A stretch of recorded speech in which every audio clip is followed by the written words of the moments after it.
You're listening to the Beans and Dice podcast, a podcast about how we game. Hey, folks. Welcome to the Beansanddice podcast Thursday night live call-in show. I'm Carlos. I'm Rob. And I'm Wayne. And in today's episode, we're going to go over our This Week in Gaming. We're also going to do our OGG, Other Geeky Goodness. We'll catch you up on other geeky things that we've been up to. And more importantly, we're going to have a guest on today. 100%. We're going to have Patrick from Advanced 3 Spaces will be joining us. Yep. We're going to talk to Patrick about Advanced 3 Spaces and some of the other fun stuff he's got going on. We'll invite him into the Twig as well. We'll get some info there. For you folks at home, what this is the call-in show. In about 30 minutes, we will open up the phone lines where you get to take over the show. When you call in, you take over the show. You become the host. You direct the show. You decide where we're going, what conversations we're having, what we're talking about. It's entirely up to you. We are board gaming centric, but we also talk about all other geeky stuff. Stuff we got going on. Yep. Don't forget to go into the whatever software you're in, hit like, hit subscribe, ring the bell. Make sure you're going to get notified for any future videos. In our description, in the video, you'll find a link to our Discord where you can also join the conversation in the Discord where we answer your questions about board gaming stuff in the Discord. You can always email us at beansanddice@gmail.com or you can post in the comments, but you have to be subscribed to be able to get comments on these live shows. You can also listen to the audio version. Yep. A week later, we post up the audio version. So that's what we do here. Yep. If you can't call, you don't want to call for some reason, whatever reason, join us in the chat, but just make sure you're subscribed and you can get into that chat and we'll read your comments and in your discussions there. So let's bring Patrick into the conversation. Joining us now, Patrick, Executive Director of Advanced 3 Spaces. Patrick, welcome to the show. welcome. Thank you for having me. Hello, Patrick. All right, Patrick, one thing we do with every new guest, so their first time as a guest on the show, I have to establish your credentials, your expertise. Why do you even belong here when it comes to gaming? So let me ask you this question. Are you now, or have you ever been a gamer? I'd love to answer that question. The echo has gotten so bad since you went live, I can't tell what you guys are saying. Okay, so we got some audio difficulties here. Let me edit your mic settings. Probably us. Give us one moment. How about now? Echo gone? Difficulties here. Let me edit your mic settings. No. Okay. No. Yes, now it stopped. How about now? No, it's still. Okay, let me try this here. We'll push this edit button here. Delay, I'm Echo hearing cancellation. somewhere. How about now? Better, worse? Worse, better? Delayed? Good to go? Okay, so there's like a 3-second delay, and then it repeats everything you just said. That's interesting. Here, let me leave the room. I'll leave. And we're all back in. How are we doing now? Any different? Wayne, are you hearing this, or is Yep. it just me? No, I'm hearing it. I'm just hearing a little bit, but it could be your speakers picking up. Are you playing the YouTube If show you have, as well? yeah, there's a I'm sorry, delay. guys, it worked to the just fine show. before, but now it's. Yeah, when we're live, That's there's right. a delay for the show, so It's not a big deal. yeah, we'll fix it. We do this live all Yeah, the time. this is- So- yep. It was totally me. I had the YouTube page open. There we go. Yes, so you're hearing everything twice on the delay. Yep. Okay. Yep. Okay. It was the ID 10T error. Okay. Totally. The problem was definitely. I've done that between before too, you because two. I have the YouTube. I always have the YouTube up as well, YouTube and Twitch, just to monitor them from that side. And sometimes I forget to mute it. So All right. So All right, I'm going to hit it edit that again. out. Yeah, hit We'll it edit that again. out. So let's rewind that again. All right. So let me welcome him back to the show here. Okay. All right. Here we go. We're going to remove him and I'll welcome him back. All right. And welcoming to the show, friend of the show, Patrick, Executive Director of Advanced 3 Spaces. Welcome to the show, Patrick. How are you, Patrick? I'm doing well. Thank you, guys. I appreciate you having me on. Absolutely. Thank you for being here. We want you to establish your credentials, why you belong in the third chair of this show for board gamers. So I answer this question. Are you now or have you ever been a gamer? I am now, but at the risk of not getting the required credentials. I am new to board gaming. So Oh. I came into board gaming late, only about 2 years ago. And since then have spent way too much money. Oh, yeah. All the games. All right. Well, let me ask, do you have a count on your collection? I just curious. So personally around 80 games, but then Wow. with donated games, I'm probably at least twice that many. Nice. Listen, there's no zealot like a convert. Okay. Yeah. Oh, there you go. Yeah, sure. So 2 years ago, approximately 2 years ish, you got into board gaming. Did you do any other type of gaming before board gaming? Oh yeah, I mean video gaming for forever. I recently had to come to terms with the fact that my kids are better at video gaming than I am, and Sure. that's been a tough transition. That happens to all of us. It's a big thing to admit. But Yep. yep. When you hang up the controller? Yeah. Just partially. You can still dabble, but yeah. Anyway. What brought you into board gaming? What was the thing that that brought you into the world here? Well, a couple things. So, and this is kind of part of why I started Advanced Three Spaces as well. But Oh, there good. were a few things that happened a few years ago. So first, I was diagnosed with autism, and there's a lot to unpack there. But essentially, it meant that I kind of reevaluated what I was doing for a career and how I spent my time. So I ended up quitting my job at a chief of staff role at a software company. Landed a great new job as in a research and advisory firm. So that let me sort of have time to think of anything else but work. Sure. And then another thing that happened is that I just woke up one morning and decided I was going to design games. I hadn't really played very many board games apart from, Monopoly and maybe Catan once or twice. So I just got into my head and became hyper-focused on board games. Decided to design a game that would work with everybody in my family. So, just a simple asymmetrical 5-player strategy game. Oh Right yeah. out of the gate. Just dip your toe in. Yeah. Yep, exactly. And then realized I had no idea what I was doing. And so I should probably play some board games before I decided to design something so ambitious. What's the saying? If you want to write well, you need to read a lot. That's right. So if you want to design well, you need to play a lot. That's right. So okay, so now you're in the hobby. Like, align me into what are some of the games that pique your interest that you enjoy. Where in the spectrum of gaming are you in? Rob and I are almost opposites. We're starting to come together a little bit. But I think that's more of a sign of how games are designed to be less Ameritrashy and less Eurocentric and more combo hybrid, which has brought us together. Sure. Where do you align? I really enjoy co-op games. Okay. And I enjoy very thinky games.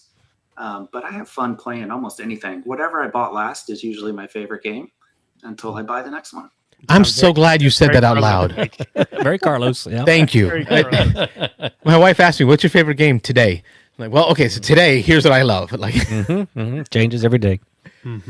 that's awesome. And for that, we'll introduce. I'm not sure if you're familiar with our top 20 method or system. People always ask, "Hey, when are you guys going to post up your top, 10 games?" And I'm like, I can't. Like, I could never do that. I could never give you my top 10 games because today it's going to be different than yesterday. Yeah. So what we come up with is a board where each month we pick out of the games we played that month, we rank them on the board.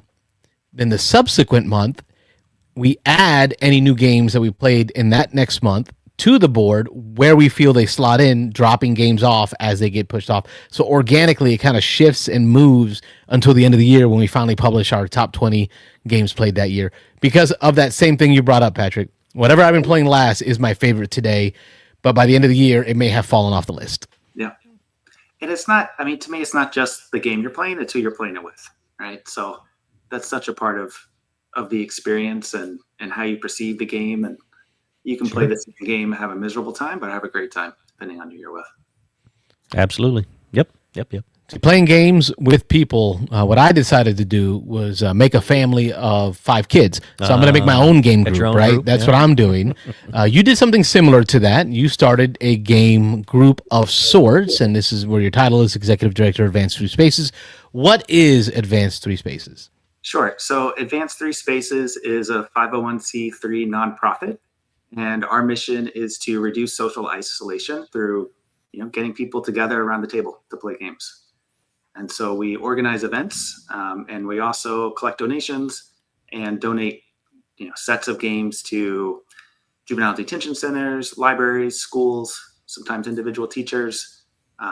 We've only been around just over a year, so we're still kind of figuring things out.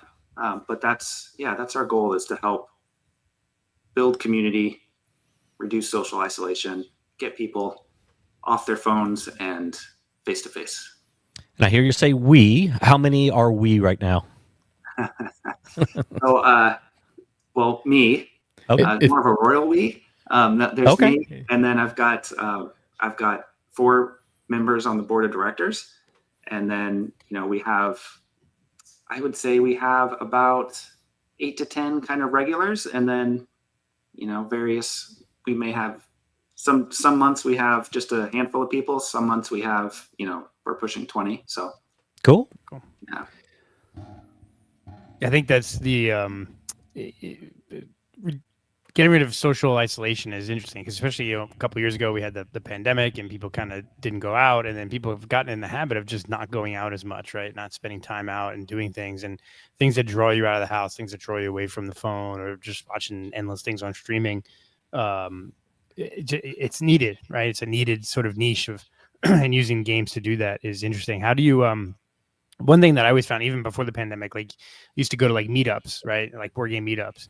And the issue is you have like, you go to the meetup and people are already gaming, and it's not as welcoming to new people. How do you approach when a new person walks into one of your gatherings?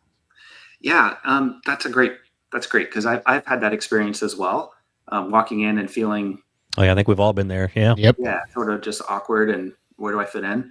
So, and someone actually that attends our event really brought this to my attention, and so now I get up and say hello, go greet them, like get up, walk over to them to say hello, invite them to the table, show them the games that we have, introduce them to the group. We're really trying to make it as welcoming and as inviting as possible. We want to create, like, the name Advanced Three Spaces refers to the sociological theory around three spaces. So you've got home, you've got work, and you've got the community. And so most people spend their time at home or at work, and less in the community. Well, we want to create and advance the idea of third spaces that are safe, that are welcoming, that are inclusive. And so we try to make that happen just, through every event. Love that. I think probably a friend of the show, Ron Frazier, has talked about that before. Yep, he has. Third space. He's actually called in, and we've spent some time talking about that same concept. So that's kind of cool. I did not initially put together Advanced Three Spaces as that's what I was talking about. So Me either. Yeah. I wasn't sure what it meant, but now I get it, and it makes sense. Ron Frazier introduced it to that From Atlanta. You can look him up. Oh, he's in the chat now. Oh, there he is. Hey, Ron. Ron Talks Table Talk. Ron Talks Table Top. On the Instagrams and on the YouTubes is where you can find him. Yep. You also you'll recognize him from Dice Tower Breakfast, Board Game Breakfast. Board Game Breakfast, where he has a segment on games that used to be games under $25, but with inflation, I think he's at games under $30 or 30 or 35. Yeah. yeah. So that concept is not new to us. It's not foreign to us. It's a great idea. But pre-COVID, like Armada was my third space. Yeah. That would be my hangout spot. Armada Games is what I'm talking about over in Temple Terrace, Florida. Yeah. Are you in the Tampa Bay area, Patrick? Yeah, I'm in Land O'Lakes. Land O'Lakes. Okay, so just north of me. Mm-hmm. I'm in Lutz. Yeah. And actually, most of the events I've seen, because I've followed on Facebook and on website of Advanced Three Spaces. You have most of your events are up on 54 in the Trinity area, like Thirsty Buffalo, which is right up on 54 here. That's like 5 minutes from my house, actually. Oh, nice. Yeah. And then so on Sunday we'll be at Foxtail Coffee Company in Odessa. Okay. From 9 a.m. to noon. If you want to swing by, I'm expecting 7 or 8 people, and going to do some play testing of the less ambitious but still fun game that I'm working on called Charcuterie, which is about building out a charcuterie board and then plating them according to what your guests are looking for. So it's got a big deck of cards with ingredients. Each ingredient has flavors, and as you're meeting guest requirements. You're matching flavors and types of ingredients in order to meet their needs. Nice. Okay, so this one is not going to be a 5-player asymmetric No, game. not yet. Well, I'm sorry. building This to one. it. What is this one, Carlos? This one. Say it. Oh, no, hang on. say I wrote it down. All right. Say it. Card shootery. Card shooter. You got it. All right. Sorry, Patrick. Go ahead. English is I not just my wanted first I just language. wanted to make sure he could say it. Yep. But go right ahead. No, it's I'm learning the design process as I'm going, right? So been reading lots of books and participating in groups online and doing lots of play testing. So I enjoy it. It's a puzzle in itself, but I'll build up from this game. I've got lots of other ones kind of on the Bouncing background. around. Yeah. Now I know this one's it's not early design phase because I've seen some of the stuff you've posted in our Discord, and thank you for joining the Discord. We'd love to have you in there. Yeah. And sharing in there and try to find folks to play with you. I love that. It doesn't look like it's your first try at this. Like the artwork looks good, the cards look good. It looks like you have a good sound setup. Is there a place for folks to see how that development is going? Are you sharing like publicly with a blog or something where people can follow along? So, I mean, I have a website with some of that information, and then I share updates on Facebook about how it's going. But yeah, it's pretty close. So I need to this weekend test like I think of them as mission cards, but it's like the guest orders. And once those are solid, it'll be ready to go. And then I'm going to basically publish it myself. So it's going to be fun. It has the cards that'll get printed, and then I'm 3D printing the other components. And have you done everything? Artwork? Is all that you, or do you have a team of people that's helping you with that? No, I hired an artist for the artwork. Okay. But then I did all of the 3D design of those components. Rulebooks are always a big. We've interviewed a handful of game designers, and rulebooks are always a tricky thing. And so I know there are definitely people out there who professionally write and or edit rulebooks. What is your stance on that? So I got my master's degree in technical writing, so I feel pretty good about the rule book. Okay. I say that until someone looks at it and is like, "What the heck is going on?" Okay. All right. But yeah, I'm not gonna print it with the game. It'll be available online. It's also gonna. I don't know if this is common or not, but I'm going to be. I'm gonna have like a suggested set of rules, but then there will be a whole table full of customizations you can make to really make the game your own. So if you want it to be more competitive or more cutthroat, or if you want it to be more collaborative, you can make those changes to the rules. Interesting. Okay. Yeah, that's very in keeping with the theme, right? So my wife does this stuff. I don't. I just eat it. She'll do that charcuterie board, whatever you pronounce that. Charcuterie. I call them grown-up Lunchables. Oh, there you go.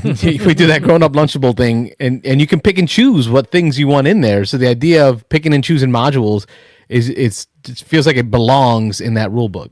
Yeah. Just make it your own, just like you would with the real board.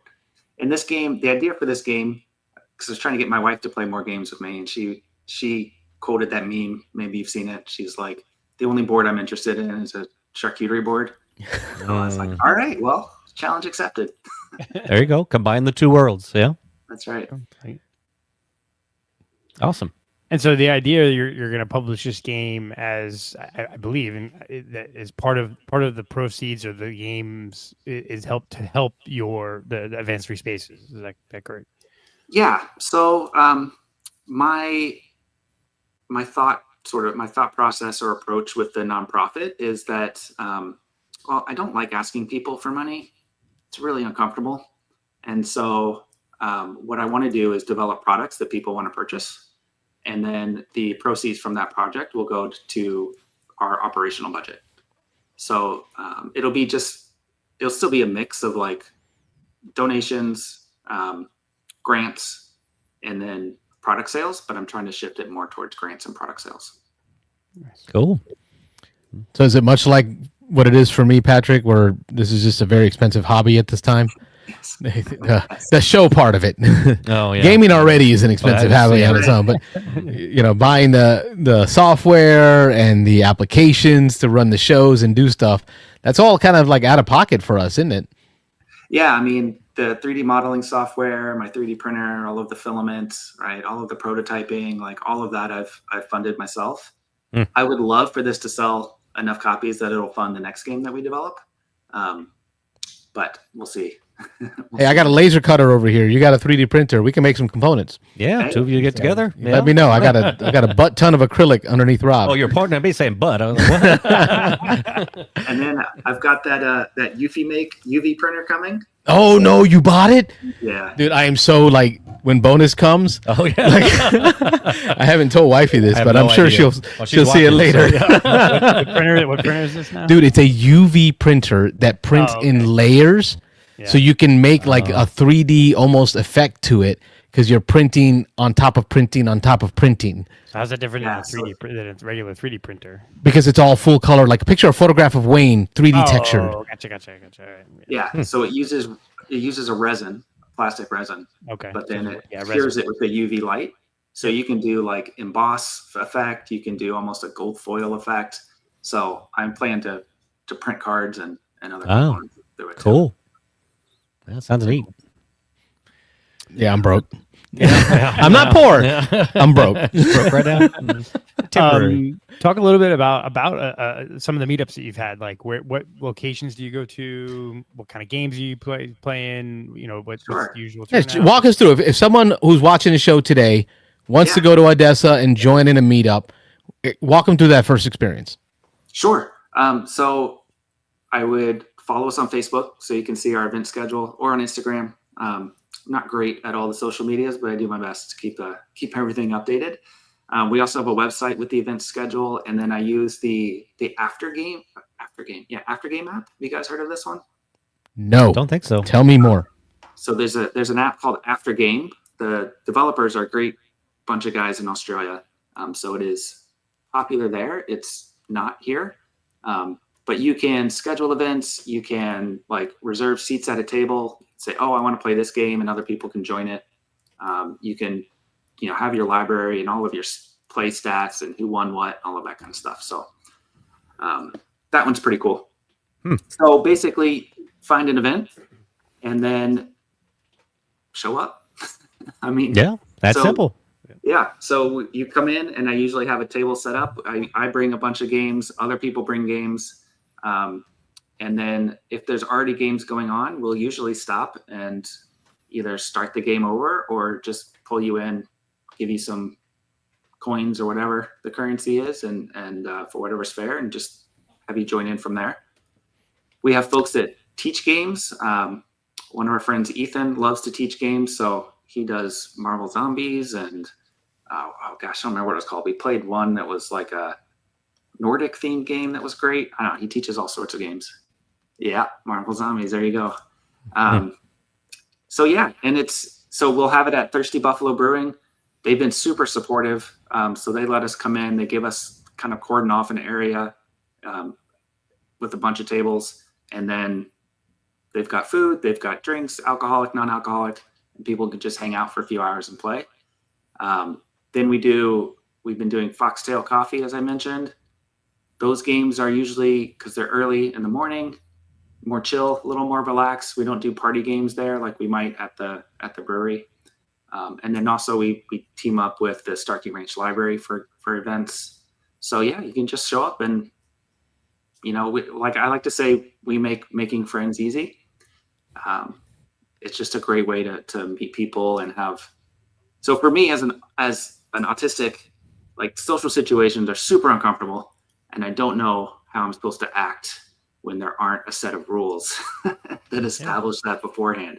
So I love board games because you've got a rule book, and it just sort of breaks the ice and gives a great way to get to know people without needing to be like engaging in small talk that is weird and uncomfortable.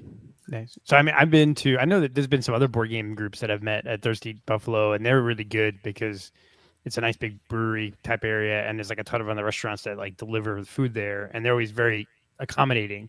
But going to the Starkey Ranch Library and the coffee place, or maybe going into other businesses, how have you found that conversation of like, hey, I want to bring a group of board gamers in here. Can we set aside tables? Like, have you had some businesses that's been like, no, we don't want to do that?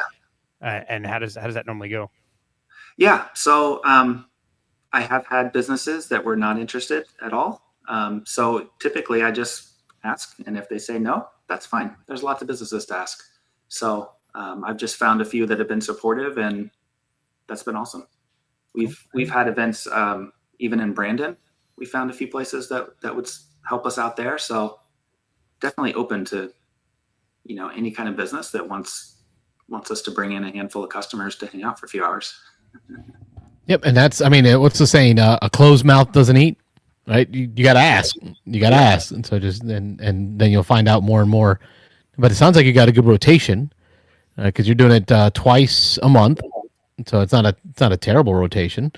No. Yeah, so we'll do the Thirsty Buffalo is usually on Saturday afternoons, and then Foxtail is on Sunday mornings. So yeah, then I started putting together a calendar of all of the different game events around town, and I think you could probably, if you want to play board games any night of the week, I think you could find a spot. So it's a pretty great community for it. Isn't it? And we found the Tampa to be an awesome gaming community. Yeah. We're lucky here. Yes, we are. We got a good group of folks. When we started doing our game days here at the house. Yeah. Outgrew that. And it just got to be too many people, and then we started doing it at Armada Games. Then a buddy opened up a game cafe in Zephyr Hills. Then we started using that. Now we have people in the community who are using their homes to host us for our monthly game day. And so it's been a great community. Yeah, Nick Obin and his Wesley Chapel group have a brewery up in their Wesley Chapel area that they've been gaming at the last couple of months. So yeah, yep, over at the Groves. Yeah, absolutely. We should team up. We could fill one of these places up. See, we've always talked about that, like doing like a more official, bigger event. Yeah, every time I go to some of our events, I get asked about cruises or there was a lot of Saturdays there where we were hitting 35 people. Yeah. And that's a lot of gamers. Yeah, a lot of people. And it was great because it's sacrificial, like you talked about, Patrick, when you're hosting. Right. Yeah. At a certain point, you need to get up. You need to welcome folks. You need to find them a table. So it does take away from your ability to game. But once you get enough people there and enough friends helping you with it, you can take a Saturday to say, hey, I'm just playing games this Saturday. Share the responsibility. Rob's going to take care of the hosting. Yep. Mm-hmm. So that was a great days because I would sit there and play my 2-player war games that entire day by yourself. Well, Lonnie. I had Lonnie and all right. I had Zeno. We played our war games, and Max would come over. So it's great when you can build a good group. Or bring your teenagers and force them to volunteer. There you go. Yep. Make somebody else do it. So this takes us to the part of the show where we open up the phone lines. So Patrick's going to stick around till the top of the hour. Yep. So hopefully we'll get some calls here where Patrick can answer questions or talk more about what he's got going on. Before I open up that phone line, remind the folks at home, Patrick, where can they go to find out more about Advanced 3 Spaces and Card Shootery? Got it. You can find out more at www.advance3spaces.org. Okay. That takes care of all of them there. Phone lines are open. 813-618-7099 is the number. You've got Carlos, Rob, Wayne, and our special guest, Patrick from Advanced 3 Spaces, taking your phone calls today. Remember the rules. When you call in, the show's yours. 10 minutes or more. The show is yours. You drive that show. Right now on the board, we've got no calls, so please fix that for us. We got 0 calls on the board. Help us put a call on the board. Call in, talk about whatever you want. I know you guys don't like to call in whenever we have our guests, but hey, make it a call-in show. That's what we do here. You can talk to Patrick about Advanced 3 Spaces and Card Shootery. So, I mean, you've got 2 things here. First-time designer. So if you've got questions, anybody out there thinking about designing their own game and getting into that for the first time, I'm sure Patrick can share some insight on some stumbling blocks, et cetera, et cetera. And it sounds like we may have a phone ringing, maybe for half a second. Yeah. It was half a ring. All In right. the meantime, we just want to highlight a comment here. I guess first-time commenter. So Lourdes Benvenidez, I believe. I'm probably. Oh yeah, I haven't seen that one before. Yeah. So, very friendly group. Joined and talking about Advanced 3 Spaces. Joined the meetup last weekend. Immediately brought me into their round of Hughes and Q's. So it's nice. It's good. Awesome. Good publicity there. So thank you And for commenting. Lourdes also runs a group called the Dicey Collective. And they do an event at the Book Rescuers. So if you're in that area in Largo, I believe. Okay. Cool. Sweet. Thanks for joining us. My office is in Largo. Oh, yeah. You just swing by after work, yeah? Yeah. All right, folks. This part of the show is called The Twig. This week in gaming. In The Twig, we talk about anything gaming related that we've had since the last show, because we do this on a weekly basis. I want to get Patrick in on this to talk a little bit more about charcuterie, because I'm certain you've had some connection with it this week. I'm certain you haven't put it down. You've done something with it, either a modification or something. But just give us the elevator pitch. What is charcuterie? Sure. Charcuterie is a 2-player game. It's a little thinky, but not too much. And in the game, you are competing to collect resources to fill up your charcuterie board. And then once the boards are full, then you are trying to plate them according to guests' requirements in order to score points. And the cards, let's see if I can, I'm using mini cards. Oh, let me make you bigger. And each card has a flavor, has 2 flavors on it. Okay. Sorry, it's not in focus. But lots of different types. So we've got fruit and meat and cheese and bread, spreads, nuts, all kinds of ingredients. And each one has 2 flavors, like I mentioned. So you're trying to match up flavors in order to build combos.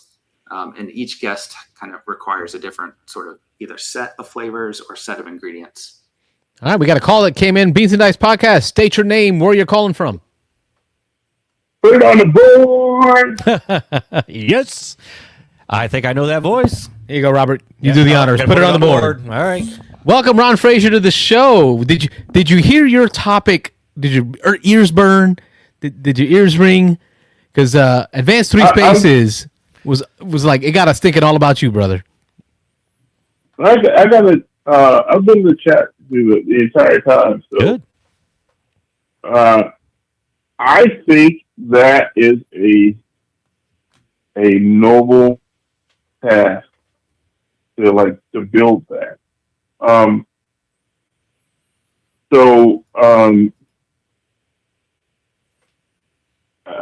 Maybe there's something I'm kind of missing, but just a question for Patrick here. So I know Advanced Spaces is the organization. Are you centering it around a specific location you're trying to build in the third space, or you just the organization is the organization the third space, and wherever you folks meet is that place? Like, you know what I'm saying? Yeah, I mean, you're the community. I would love one day to have our own location, but I mean, I feel like I want that. But I also, I mean, we've had great success just partnering with existing locations. So if I can advance any third space, right, and help them get more people out, and if it helps local businesses, cool. But mostly, I just want to get people out of their homes, out of work, and into the community and interacting. I just think it's going to help build empathy and understanding and a healthier community if we're out there talking face to face. So yeah, I would love to have my own space, but right now it's all about other existing spaces. Right. So the other question I had for Patrick is just the task of designing doing your first game design, and like you not being, I guess, as exposed to many hobby board games when you started the whole thing. Do you feel like there was actually any kind of what's the word, like advantage for like not having as much exposure? I think so, yeah, because I'm sort of bright-eyed and bushy-tailed. Like I don't know what I don't know. Like with the rule book, I was like, why do I need one set of rules? Why can't you just make the rules your own? That sounds fun. So I don't feel like I'm tied to any like conventions or expectations.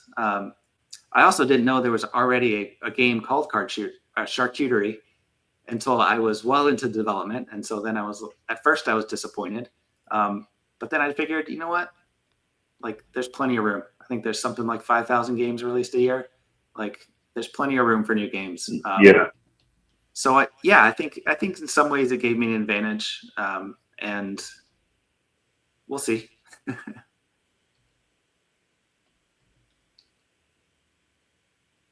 Yeah. So to connect this to one of my favorite IPs, if not my most favorite IP, there was an author whose first book, his first two books were The Hobbit and Lord of the Rings, and he didn't do too bad. Yeah. No pressure. Just got to live up to that. Yeah, right? Well, I think that like so Ron actually brings up a good point though. Is like, he wasn't a writer, but he was kind of like he had written. You know, he was a linguist and he had ancillary or secondary kind of experiences. I think Patrick talked to having a master's degree in technical writing, and that kind of really helps with sort of laying out rule sets and so there's some like real world experience that you're bringing to the board game world that is, you know, maybe not a straight up board game designer, but you have sort of some experience in things that help you with that process. And I also just love, exactly.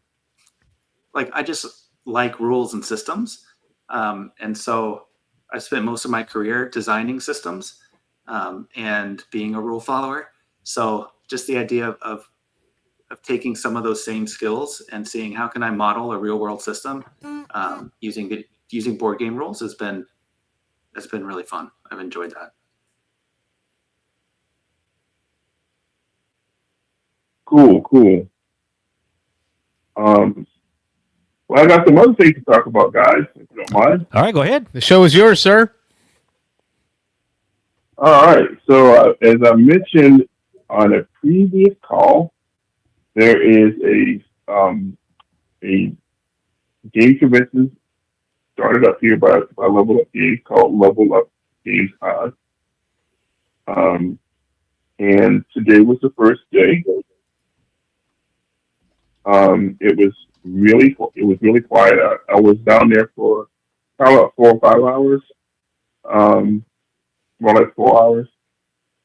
And it was pretty quiet. They had part of a building in the convention center for their, for their stuff.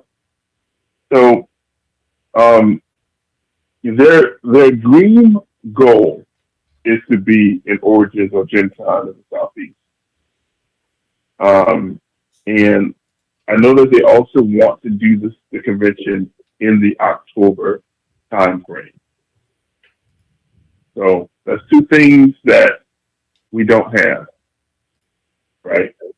I'm thinking, based on like badge numbers that I know are in existence, I'm thinking they're gonna be around the 1,000, 1,500 uniques.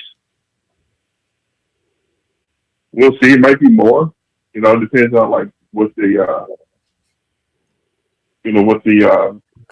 turnout's gonna be for people on the weekend. I mean, after all, this is Thursday, right? It can just show up, particularly Saturday. Saturday's gonna be the biggest day.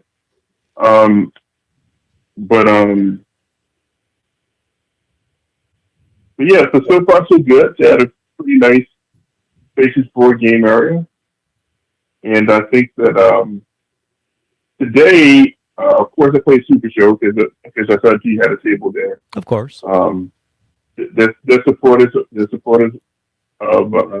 Super Show community. So they had product and everything. And so, of course, I hung out with those guys.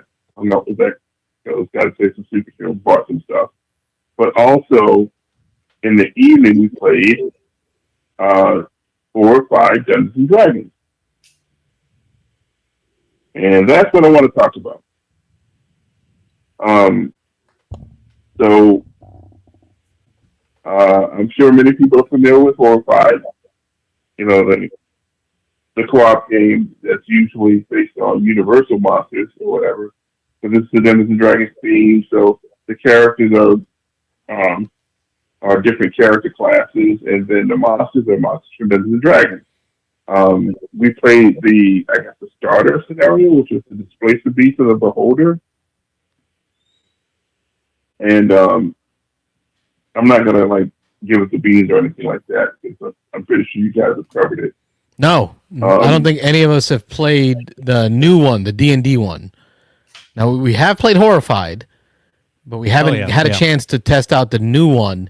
So, yeah, talk away, brother. I'm curious. Okay, so one of the main differences is that, there's an incorporation of a D20 mechanic. And both the players, the players have a special power that incorporates that. And it seems like the monsters that I've seen also have an experience that have that. Like the Beholder, if you don't know what a Beholder is, it's a big floating ball with a big eye, and then it has 8 stalks, and each stalk has a small eye, and each small eye has a power.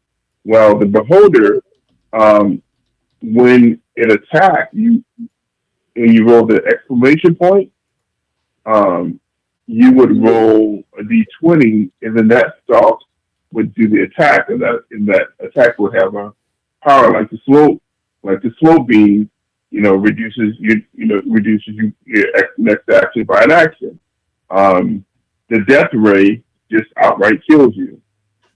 No matter how many tokens you have, no matter how many items you have to absorb hits, doesn't matter. You're just dead.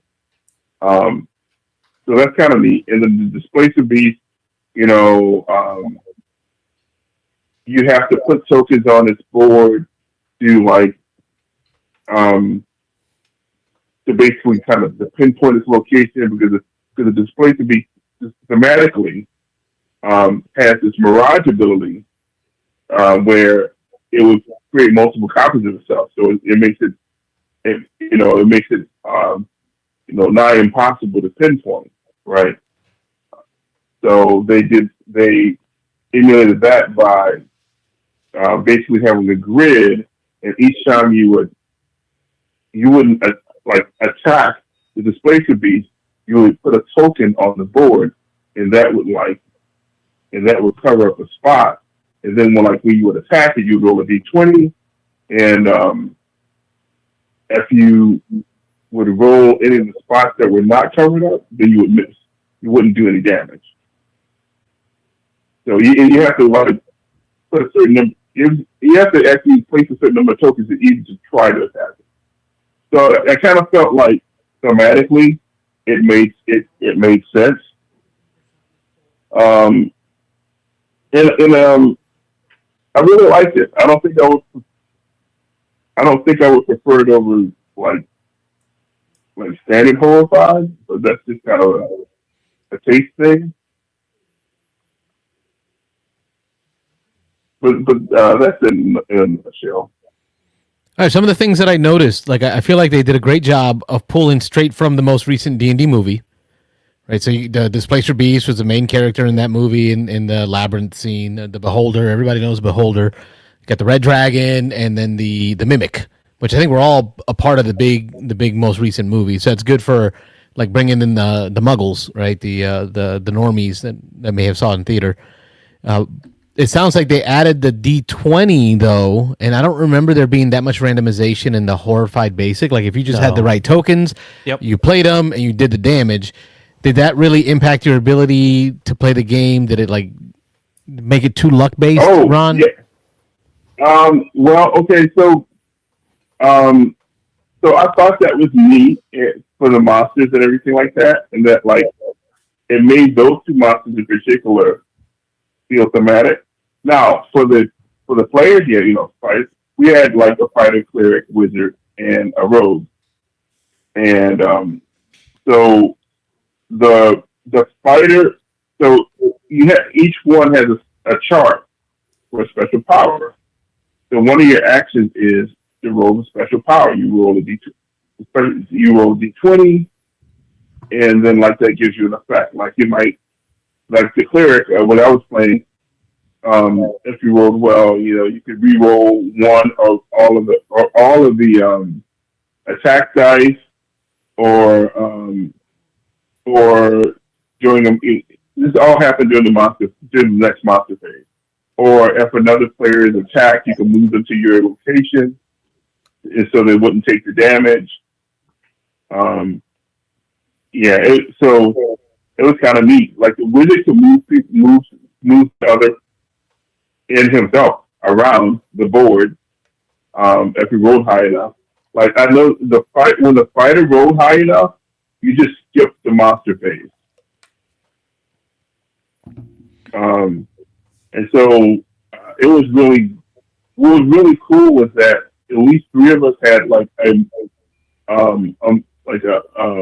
climactic moment in the game that felt really heroic. So that was cool. Because there were times where we really needed to skip the monster phase, and it seemed like the fighter player would roll a natural 20 at just the right time, and then I was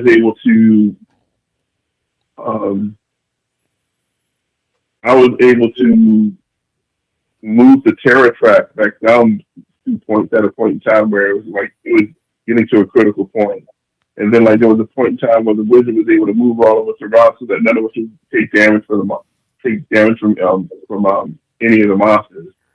When we're at a critical point in the game. So it was pretty neat, I have to admit. Thank you. Cool. It sounded like you did not rank it above the other Horrifieds, which I've played. I played base Horrified, and it was great. But I kept hearing that as each Horrified edition came out, the rules got worse and worse. Ron, did you get a chance to look at the rule book on this one, or was the game just taught to you? The game was just taught to me, so I can't really. I can't speak to that. Okay. But it sounds like it's a try. It's definitely a try. The theming is It's definitely a try. Nice. Ron Fraser with Horrified, the Dungeons and Dragons edition. Yeah. So I'll probably next time I call, I'll give you a report on the rest of my ongoing experience. I'm definitely going to be playing more than just Super Show, so hoping to get some board gaming, got an RPG session scheduled. Sounds like it should be picking up.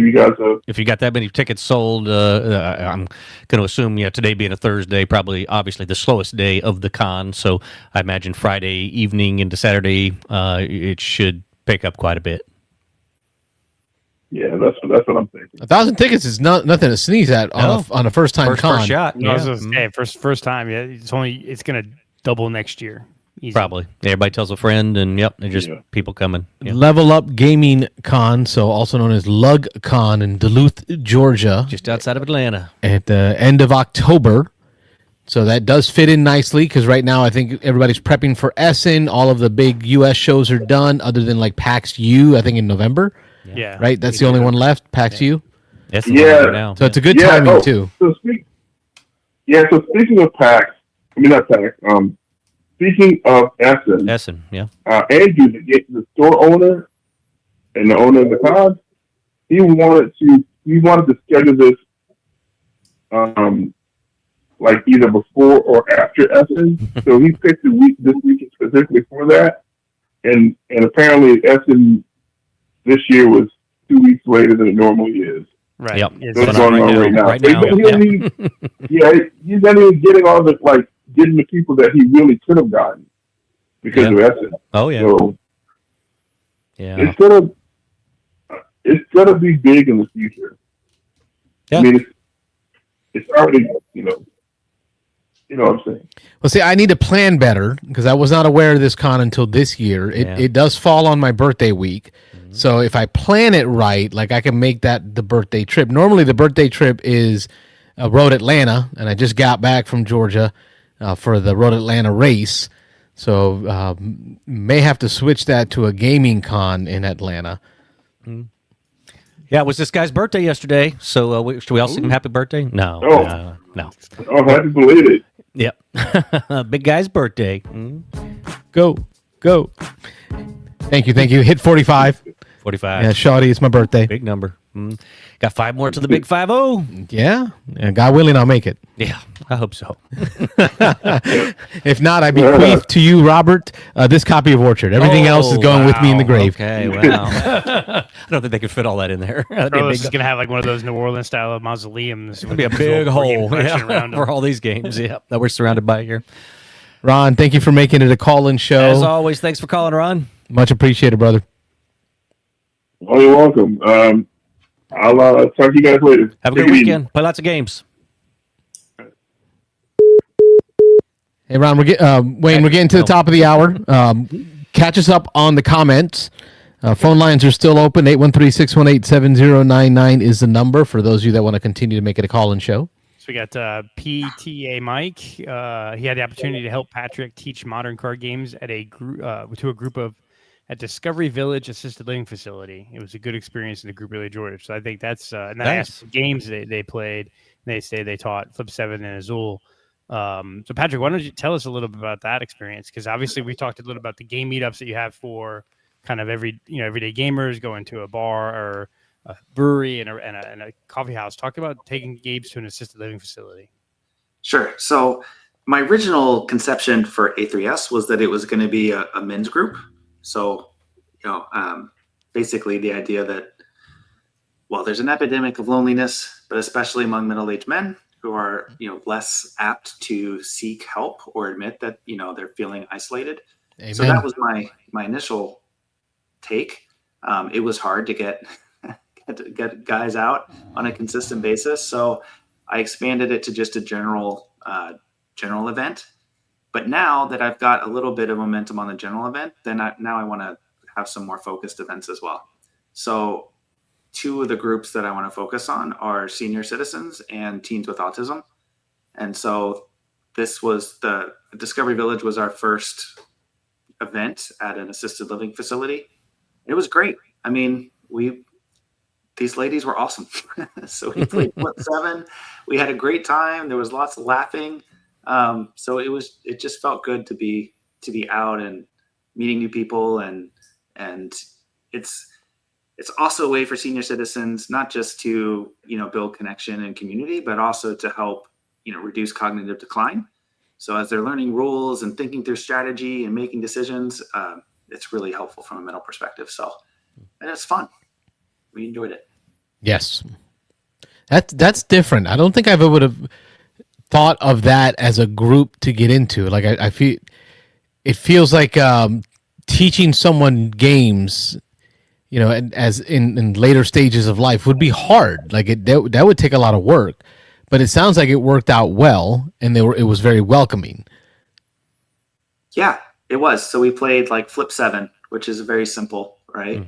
Mm-hmm. But we had 7 or 8 people around the table, and as they pulled up cards, like making someone draw 3, and it was these ladies were so funny because they would play it against a friend, and the next turn their friend would get revenge, and they'd be yelling at each other, and they had a great time playing. They're used to playing more traditional games like just card games like bridge, but this gave them something else to look forward to. Yeah, and certainly studies have shown as we age, these things that keep our minds going, these cognitive exercises and games and things that have a little more going on than just some basic games, taking it to the next level really helps with that they're finding helps stave off dementia and other age-related illnesses as you get older, so especially mental illnesses. So, yeah, really cool thing. And Mike, who left the comment, was the one that put me on to Beansanddice. So nice. Oh, thank you, Mike. Thanks, Mike. Yeah, mad props. Yep. Achievement for Mike. Oh, find the button. There it is. Yeah, there it is. So cheap and But, unlocked. you know what I think is interesting too is like you talk about just the gaming in Tampa, right? So like Patrick, during the pandemic, I was home, right? Wasn't going out because I care for an elderly parent, and found these guys Two on schmoes. YouTube. Yeah, on YouTube late one night, called in and found out we live like 10 minutes apart, and they're like, come on over after, once things settle down, and and then I've been on the show ever since. And then you've got the Tampa Gaming Guild, right, which rents out the Bridge Club and does gaming, and then they do a toy drive for kids with cancer, which is going on right now. Yep, And then Cardboard for Kids. You have this advanced. Good plug there. Good plug there. Cardboard for Kids. Look it up. Tampa Gaming Guild, Cardboard for Kids. Get those games to those kids. Links in the video that we have on the YouTube. Watch last week's show. Yep. And then you have Michael Fortino at Armada that he did it recently, sold a lot of the demo games, and the money for that he donated to the school in that area, which is a high need school, to pay off kids' bills for lunch bills.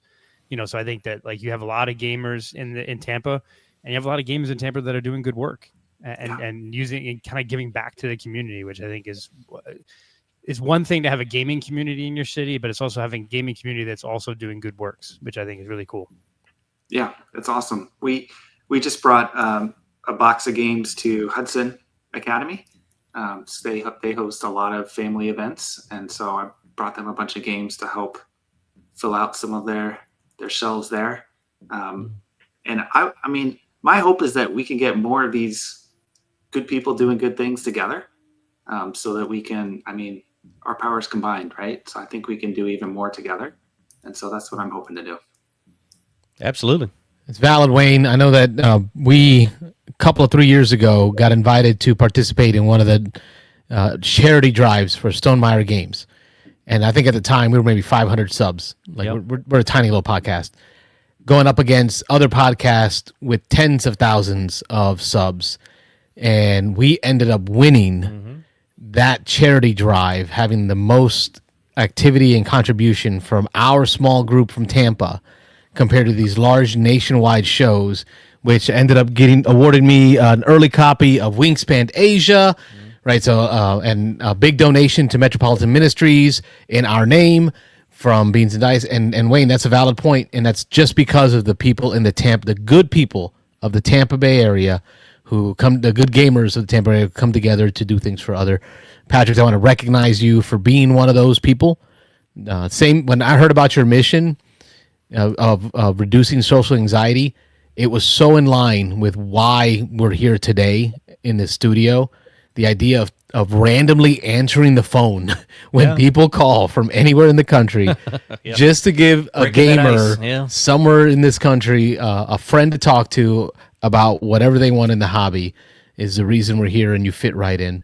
I know you promised to be with us to the top of the hour. Right at 10 o'clock here on the East Coast, yeah. We've reached the top of the hour. Assuming you still want to bow out? Time flies, doesn't it? It does. It goes fast. And I'm really grateful that you had me on the show. Thank you. I'll definitely be tuning in and maybe join again in the future if you'll have me. So absolutely. Once you get the final product, or you bring the game to fruition, come on back in and we can give us more publicity. Yeah, if you get a demo copy or something, we can play and talk about it. And absolutely. Yeah. We also got 2 chairs across this table. Yeah. So on Thursday night, if you ever have the capacity to come on out to the studio here in Lutz, Florida, be here live in Studio we can put your feet under this table and join us for a show and maybe some pre-gaming. Not your knees if you're over 5'4", but you're. They won't let it go. Inside joke. He cut his table down because it was too tall. Now it's too short. So, but anyway, mistakes were made. Yeah. What's the saying? Measure twice, cut once. Well, I'm like cut twice. Measure once, measure zero. Patrick, thanks again for joining us. Have a good night. Great to have you on. Much appreciated. Thanks, Patrick. guys. Take care. Patrick. Good night. That was Patrick, Executive Director of Advanced 3 Spaces and designer of Card Shootery, a charcuterie themed board game. You can say charcuterie, but you can't say charcuterie. But Did I mess that up again? Yeah, you're a little off, but you're close. You got it. Listen, that thing is rough. English There's problems language. with the French English words. Oh yeah, that's blurs the line there. It's too far off the Spanish. No Spanglish. Definitely, No? I'm gonna. The Thirsty Buffalo Brewing up there is pretty nice. So I definitely. I've never been there. Is that a nice place? Yeah. Yeah, what it is really cool. It's in a kind of a big shopping center, and there's like 3 or 4 restaurants in that area, really good ones, and like you can order and they'll just deliver right to the brewery. So like I've been there for a board game event. I've been there for some football and soccer stuff. So the brewery doesn't do any of their own food. It's all from outside. No, it's all from outside, but they have Okay. there's like 7 or 8 really good. There's like a really good Asian place. There's really good. I think there's like a Taco Bucks type place. There's an Italian place, and like you can order it and they deliver it. I like that. I like little breweries where it's like we're just gonna make good beer or good drinks. Do what they do. And then let the other businesses bring in stuff. So Cool. it's on my calendar to attend next month's Event. event, which is good. So Nice. yeah. Speaking of getting games in, we are in our Twig, our This Week in Gaming, as we call it, the Twig. I had a chance to play some games this week, so I'll lead us off and allow you guys to catch up at game-wise. Okay, so there's some halls that also got turned into games. So right off the bat, halls. Okay, 4 Northwood showed up on Sunday before on my way out to church. So it was like 10 a.m. getting ready to head out for church. There's a package on the doorstep. The kids bring it in. I had no idea what it was. It was 4 Northwood. I took it with me to church. So after the service, when I'm waiting for the kids and all that, I got a chance to read the rules and get it back out. Really great packaging. This is like a everyday carry. It's like a little slidey tuck box. 2 very thick boxes that slide into each other. All nice, plastic thick cards. Yeah. They're all plastic, like your Radland synth cards. All good. Yes, you can play 4 Northwood in the hot tub. So 4 Northwood showed up, and I got it played. I already knew how to play. I had known how to play because of BGA. BGA has a great tutorial for how to play this game. I had run through it when I ordered the game, so I was able to get it to the table and table it, and I got a win. It was hard, but I got my first win after a few plays. So 4 Northwood is a solo-only trick-taking game where I love this theme, you're having conversations and dialogue with different leaders of this little forest kingdom. So you're not fighting. They're going to play a card that's their dialogue, and then you need to respond based on their card play. So you draw from the deck, and you're going to have a hand of 8 cards, and you're going to play back and forth until either the deck runs out or all of your 8 cards are gone. So when you flop from the deck, that card will have a suit. There are 4 different suits, much like a regular trick-taking game. Is very basic. The suit of that leader that you're playing against is the trump for that dialogue. And you're going to play from your hand in order to win a number of tricks. So you have to decide which leader you're going to go visit in that kingdom. Each leader not only has its own suit and its own special ability, each leader also has a number from 0 to 7. That is the exact number of tricks you need to win with your 8 cards. Yes, says Rob. That's the hard part. Yeah, the number. That 0 is hard. Yeah, I imagine. That 7 is hard, right, to get to exactly. You can't go over it, can't go under it. You got to hit on point.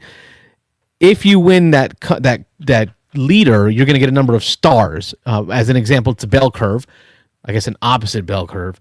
The ends, the 0 and the 7, give you like 4 stars for beating that leader.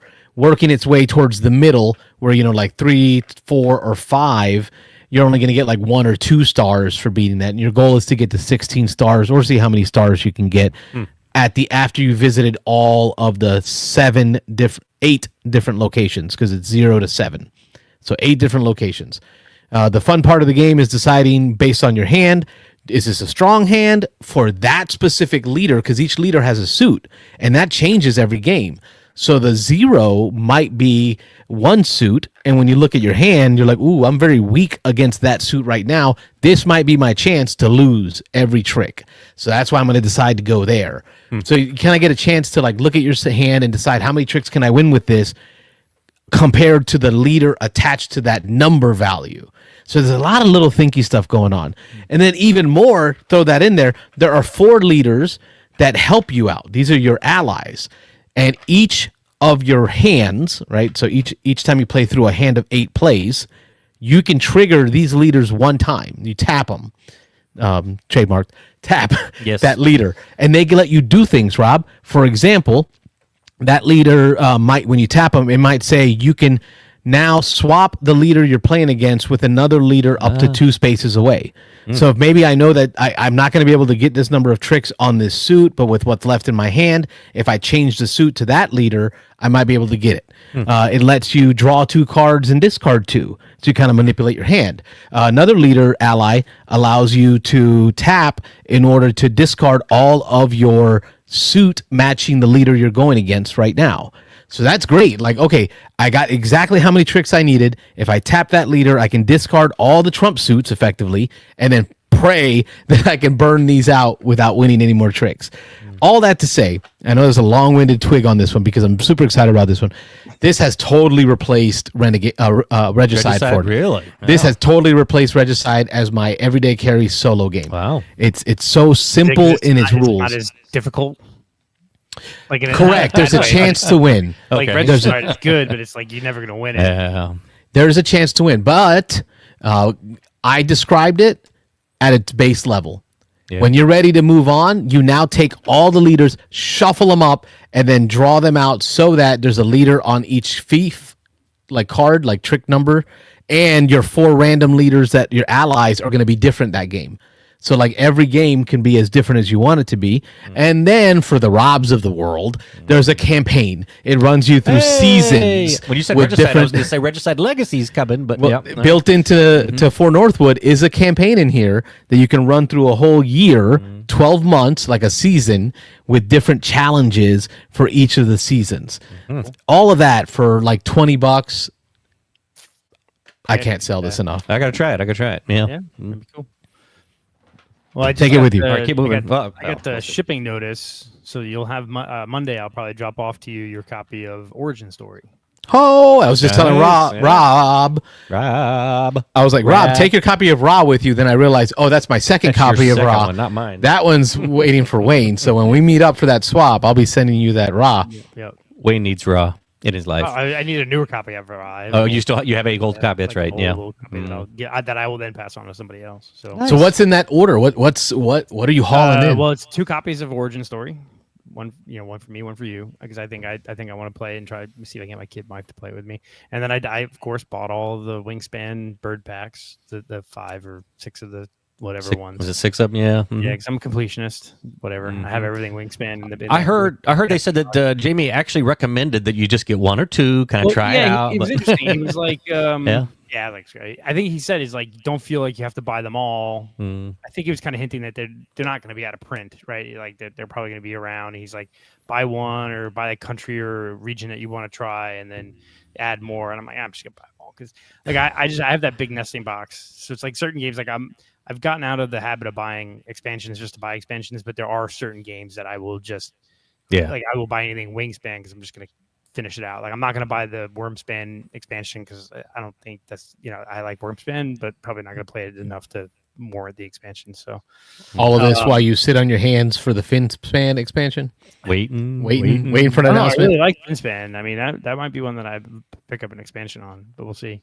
Yeah. Again, the game is fun where it is. It depends on what the expansion does, but like I kind of just want to complete the Wingspan world. And I bought the Rolling Realm because I have every Rolling Realm, all of them. So, but we played a lot of that at Dice Tower East. Nick Oben is into it as well. It's fun. The Rolling Realms. Yeah, Rolling Realms can be fun. So I keep getting it out, and I don't know. There's something. It's because of the variety of cards. I feel like I get to starting to read the rules, and then I'm like, well, how does this card work? I got you. What you should actually do is just go to his channel. He has an entire playlist where every week he does 3 realms, and he does the rolling and he scores it. And so you could literally just go in and pick a week. He starts off by teaching the realms. Oh, and then he play. teaches it. Yeah, he kind of gives you an overview of the rules of the realm, and you can just play. So there's like 140 different games on there that you can play through. All right. Well, thank you. How you score against him. So yeah, I've done that once or twice just to kind of see it. So See how you score against the You score designer. against the designer, yeah. Not well. I don't really have a big twig because Oh. my last week has been sucked. It is after 10, but go ahead. Yeah. Big twig. Anyway, I don't really have a big twig. Yeah, there you go. My other geeky goodness has taken up most of my week. Although I will say, Viticulture Tuscany is in, I think, alpha yeah. on VGA. Yep. And I'm in a game of it, and I realized I've been playing so much viticulture on VGA the last year or so. You forget. I'm like, I forgot too. I've only seasons played it a couple times in person, and then we started that game, and it's like, what does that space do? Yeah. What does that space do? And what is this board over here? So yeah, I'm with you. When you play a game a certain way, and then all of a sudden you throw an expansion or throw in a variant, and you're like, okay, why do I feel so stupid right now? Like, Yep. I was like, I know what that is, but I just don't remember what it does. But yeah, I'm with you. Yep. But I'm excited to play Tuscany because I do prefer the Tuscany map. Yeah. So it's good to play that. So Cool. Rob, any twig for you? The only thing I've played is I had both all the kids. I guess one of them's with me all the time, but I had the other two that come and go. That both home this last weekend for my son's oldest son's birthday, and I was telling Carlos this right before the show. So we, he plays. He's kind of an omni gamer. He hasn't played a whole lot of games, but he's played enough to like all different kinds of games. I think his favorite game of all time is Star Wars Outer Rim. Outer Rim. There you go. Outer Rim jumped out of my head. I wanted to say Rebellion, but Outer Rim. So I mean, that's a fairly heavy. I mean, it's not super heavy, but it's got some stuff going on, pick up and delivery and all that. Anyway, all that to say, so I asked this weekend. I was like, well, you can pick any game we play as part of your birthday. And so I said, what do you want to play? And he says, Come on, bro. I know. Ticket to Ride. I got Train Game stuck in my head. Train game. Ticket to Ride. So he says, Ticket to Ride. I'm like, Ticket to Ride? Really? I was like, out of all the shelves of games I've got, 150 something games back here. Right? Yeah, he's like, Ticket to Ride. And so I was like, all right, well, if we're going to play Ticket to Ride, we got three of us. We're playing Nordic countries because it's tight. It's a little more cutthroat. It's not. It's built for 2 and 3, right? Yeah, it's built for 2 or 3 players. It's max of 3. Yeah, you only play at 2 or 3. So so we played that, and it was a good time. We took about an hour. We were done with it fairly quick. We moved on to birthday dinner and desserts and all that kind of stuff. But it surprised me. I expected him to pick a bigger game, but Ticket to Ride is always a hit. I mean, I just came off the Ticket to Ride campaign, and it was funny. I was telling them the Legacy Rails to the West, and I was telling my kids, I was like, I just finished the big Legacy campaign of this, so I'll try to go easy on you. I ended up finishing third, so I lost. Yeah, I was last place. They both beat me. Yeah, exactly. Of course. So yeah, you talk it up. So, but anyway. It was a good time, and like I say, it only took an hour, and so but again, I was a little surprised by that selection when we had all these cooler new games I've been talking about wanting to teach. We're playing through the West Kingdom series. We're going to move on to the But I don't knock him on that because you have been running through the West Kingdom series. You guys have been in some heavy games. Stuff, yeah. So he's like, "Hey, Poppy, let's play something light." Yeah. Anyway, for my birthday, I got to pick a game too, and I feel what he felt. We had church last night, yeah, and so we had long day of work, and then many hours at church that evening. By the time we get home and the kid got home from college, it's late. Yeah. So I'm like, I want to play a game tonight with the family because I got them all. I got their captive attention. It's Poppy's birthday. We're playing a game. Whatever you want to play. So I busted out For Sale. Yeah. I have not had a chance to play For Sale. This was my first time playing it. For Sale is a 1997. At all? That's the first time you've ever played it? I just bought it this past month. It's a good game. And played it for the first time last night. Yeah. 1997, I think, is when this game came classic. out. Yeah. So it's an old one. Yep. And it looks old. Oh, it does. It does not pretty. It is not pretty. But it holds up. Yeah. Well, it is. Yeah. It was good. We played 5 players, so that's one less than the maximum player count. Okay. Yeah. It is a good player count. Yep. Say again. 5 is a good I player. think, the best player count. Yeah. At 5 is best. Yeah. Yeah, I didn't want to play it at 3. That's want why 2 I or 3, wouldn't yeah. wouldn't bring it out if there weren't enough of us. Yeah. I wanted to play it at a nice high player count. Mm-hmm. It was easy to teach. Mm-hmm. The first time we played that evening was there was a lot of aha moments, because it was hard to describe Sure. what you're going to do. It's like 2 phases to the game. Yeah. Yep. Yep. Videos First like- phase, you're spending coins to bid on properties that are valued between 1 and 30, 30 different cards in the deck. And then the second phase of the game, you're taking the cards that you've purchased during that, I think 6 rounds, if I did the math right, 5 players, 30 cards, 6 rounds, you got 6 cards in your hand. So now going to go through 6 rounds of auctions where there are money cards on the table valued at a range from 15 to 0. And there's 2 of each in this 30 card deck. So you can see like the distribution of these cards. What's weird though is you're going to flop a number of cards equal to the number of players. So 5 in our case, 5 cards. And that's all that's out there for, these are the buyers. Like this is your buyer's market. Yep. These are the buyers that are out there. Everyone will sell a property. Everyone will get a card. Yep. There was a round when there was 2 zeros. Oh yeah. Yeah. And a 15. And like a 2. And then like it went to like 15. Yep. Like it was like garbage, make money. That's the one you want to win.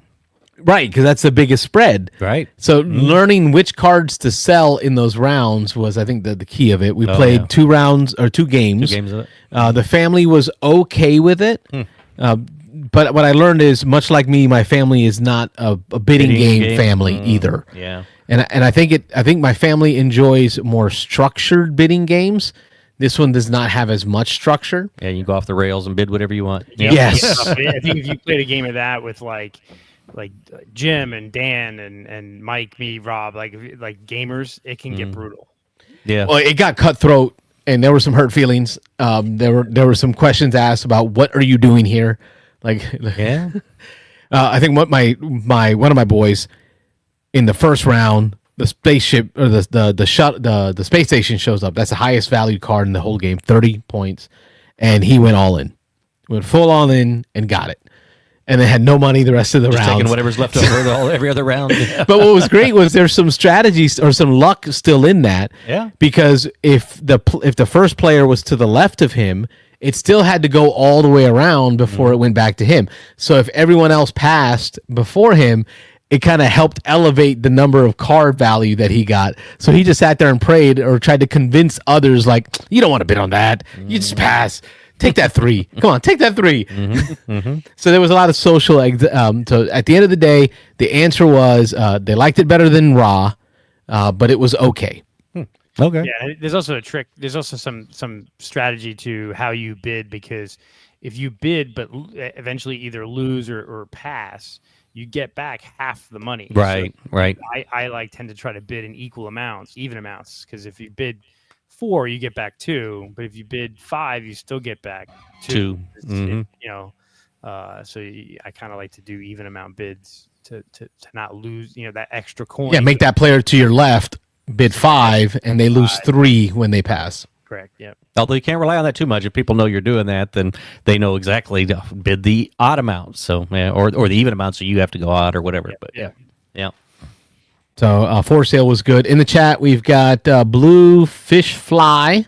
Welcome to the chat. Blue Fish Fly says, I played Critter Kitchen with some friends. I had to pull that one up to get an idea on the BGG what that meant. Universe has Yep. The other Flamecraft. Flamecraft. There you go. Yep. It looked like Flamecraft in the images. Yep. Same universe, same I think same designer. Obviously, I'm just going to say same artist, but yep. I've heard mixed reviews. I've heard it's a very different game. I can't tell you much about it, but some people have liked it as much as Flamecraft. I was not a huge fan of Flamecraft, so I kind of passed on this one. But I don't know. I've heard some people have liked it. I haven't heard raving reviews about it from anybody who's played it yet, though. You know what I heard? What? That it's fun. Yeah. It says Blue Fish Fly. Is that what he says? It's fun. It's fun. It's fun. It was Yep. fun. We saw it set up at Dice Tyrese, and it certainly had a nice table presence. So The art's cool, and Screen printed meeples. yeah, that's always nice. Yeah. Mm-hmm. Rob, what else have you played? I taught you a game tonight. Yeah, 2 names. Well, It'll cover both our You twigs. taught me Orchard, and jump into that. All right. So Orchard, Carlos taught me this. This is only solitaire, right? Yeah, 9-card solitaire game. So Orchard, the 9-card solitaire game. There are other Orchards out there. I found out when I went to log it in my BG stats, but this was the number 2 one that came up, so it must be doing well. But anyway, it's a solo only. It comes with a deck of cards. and you only play with 9 of these cards, as is part of the title of the game, 9-card solitaire game. So even though there are more than 9 cards here, you're going to shuffle this deck, you're going to draw off 9 cards, and that is going to be the only cards that you use throughout that play of the game. So you can set all the other ones aside. Each of these cards is going to have 6 fruit trees, I guess. Orchard's always going to be fruits. That's what that implies. So they've got, let me hold it up there, 6, which way there? There we go. Avoid the glare. 6 trees that have different colored fruits. I guess you could say plums, apples, maybe pears. Pears. Yep, Okay. you got a plum, apple, pears. Plum, apple, pears. And then you've got these dice that are going to match the colors. There's a stack of dice here in the game. And what you're doing is you're going to start off by the 9 cards that you take for this game. You're going to set aside the top card. You're going to set that out as your starting grid location, your starting spot of the game, and then you're going to take the next 2 cards off the top, and those are going to be your choice of which of these 2 cards you want to play next. And what you're doing is you're trying to cover up matching colors, and you can cover them up as many as you want. So, like I don't know how well you can see the example here, but this one has a apple and plum, just red and purple. Red and purple in on these 2 spots, and the card that I started with has red and purple here. So if I play this and overlap these 2, I will place a red die and a purple die. And these die have pips that are 1, and then they go up to a 3, they go to a 6, and then they go to a 10, which is the highest that you can roll them to. But when you first place them down, so anytime you've covered up a similar color, you place a 1 there. And then what you'll do is I'm left with 1 card in my hand. I will draw a second card, the next card off the top of the deck, and then now I can choose from these 2 cards of which one I want to play next. And so as you cover, again, different areas, this one's not an exact, but I'll play this one anyway. So I don't, again, see this red is going to match the red I already had there. There's a yellow over here, and then there's the card I'm going to play has a purple, and on my board already is a red. I can do this twice in the game. I can cover up color with the wrong color, but just for example purposes here, this would not be the best play here probably. But since this already had a die on it that was a 1, when I cover it the second time with another card, I'm going to roll that to the one side I can't find, which is the 3, and so that now becomes a 3 worth 3 points at the end of the game if that's where it ends up. The yellow one that I covered over here is going to get a yellow starting at a 1. The purple that I put down over top of the red that did not match, you have 2 tokens in the game that are with these rotten fruit. Yes. They're pictures of it. Looks like a rotten fruit. I guess I can with a worm. It's with a worm crawling out of it and a little hole in it. And so I would place this over the one spot that I didn't match. And when that's out there, 2 things. One is you can never now bear fruit off of that tree. So even if I cover it with the correct color later, I can't ever turn that into a die with any pips on it. And then at the end of the game, you only have 2 of these that are available. At the end of the game, every one of these that's out there is going to be negative 3 points. And so what you're doing, as you can probably see, as you go through all 9 cards, you're going to end up playing all 9 of them at different places. You're going to have all these die rolled to different amounts, and scoring really simple. You're just going to count up all the pips that you have on all the die. You're going to subtract 3 for any of the rotten fruit that you put out, and then it grades you on a scale of 1 to, how high does this scale go? 55 plus, and then it gives you just a little rating of how you did. You can be anything below 25 is paltry.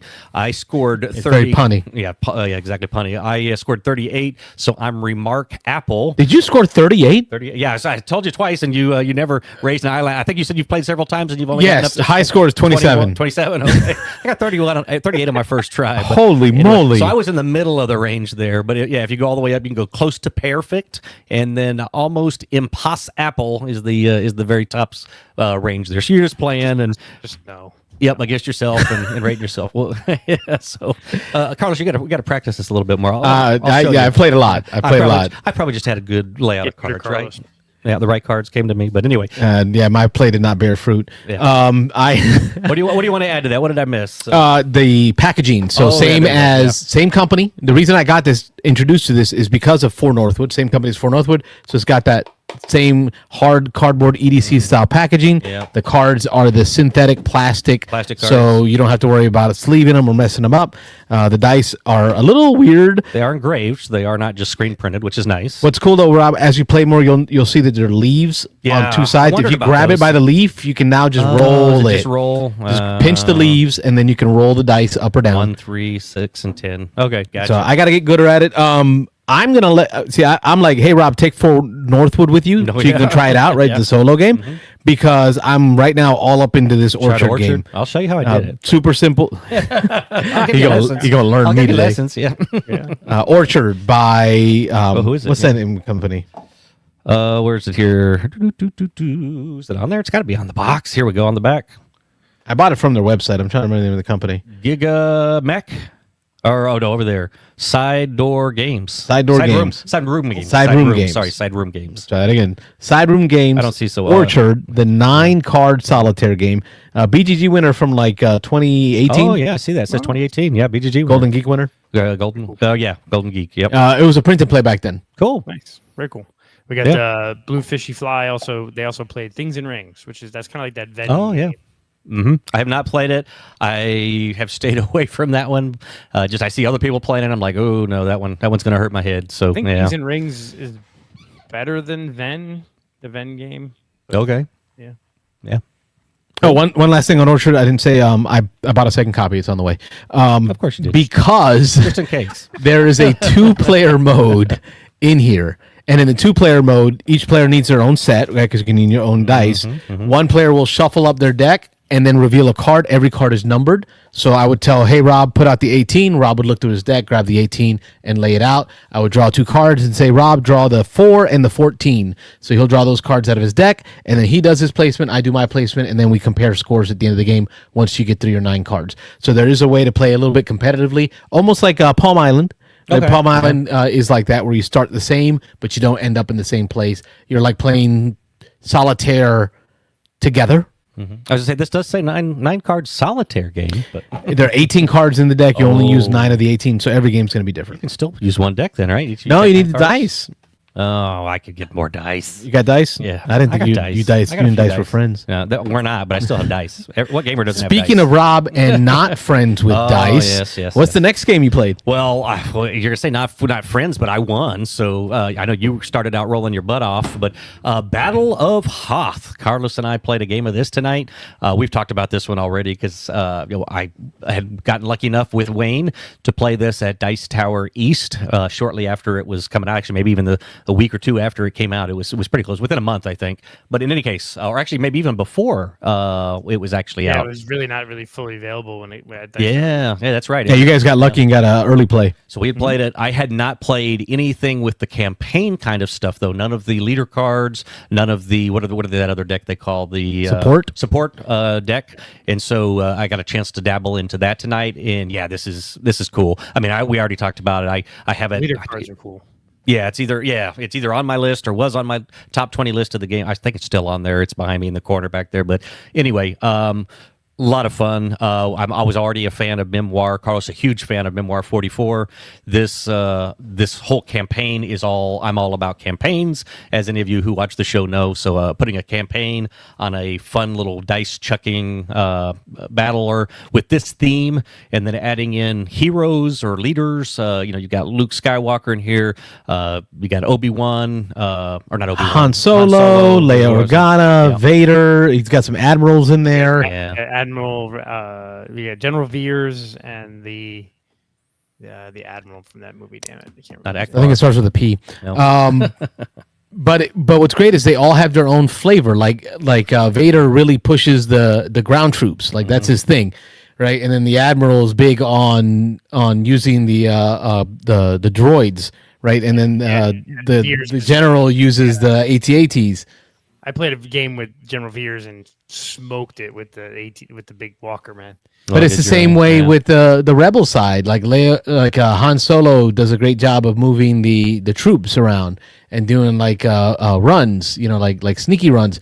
Whereas Luke moves those snow speeders. Like his cards help you really with the snow speeders, which are amazing. I thought I was going to win that game with the snow speeders. Oh yeah, it came down to just a die roll basically, one way or the other, whether Carlos was going to win or me. So it came all the way down to the campaign, basically. There's two campaigns in there, and this is what's cool. Right. So like if ever it's just Wayne and I, you and I can play campaign B while Rob and I are playing campaign A, and we'll get two different flavors because they run through different settings. Some of the cool things in the campaign, Wayne, are there's the, hey, play this scenario. We learned right? tonight, Set that up normal.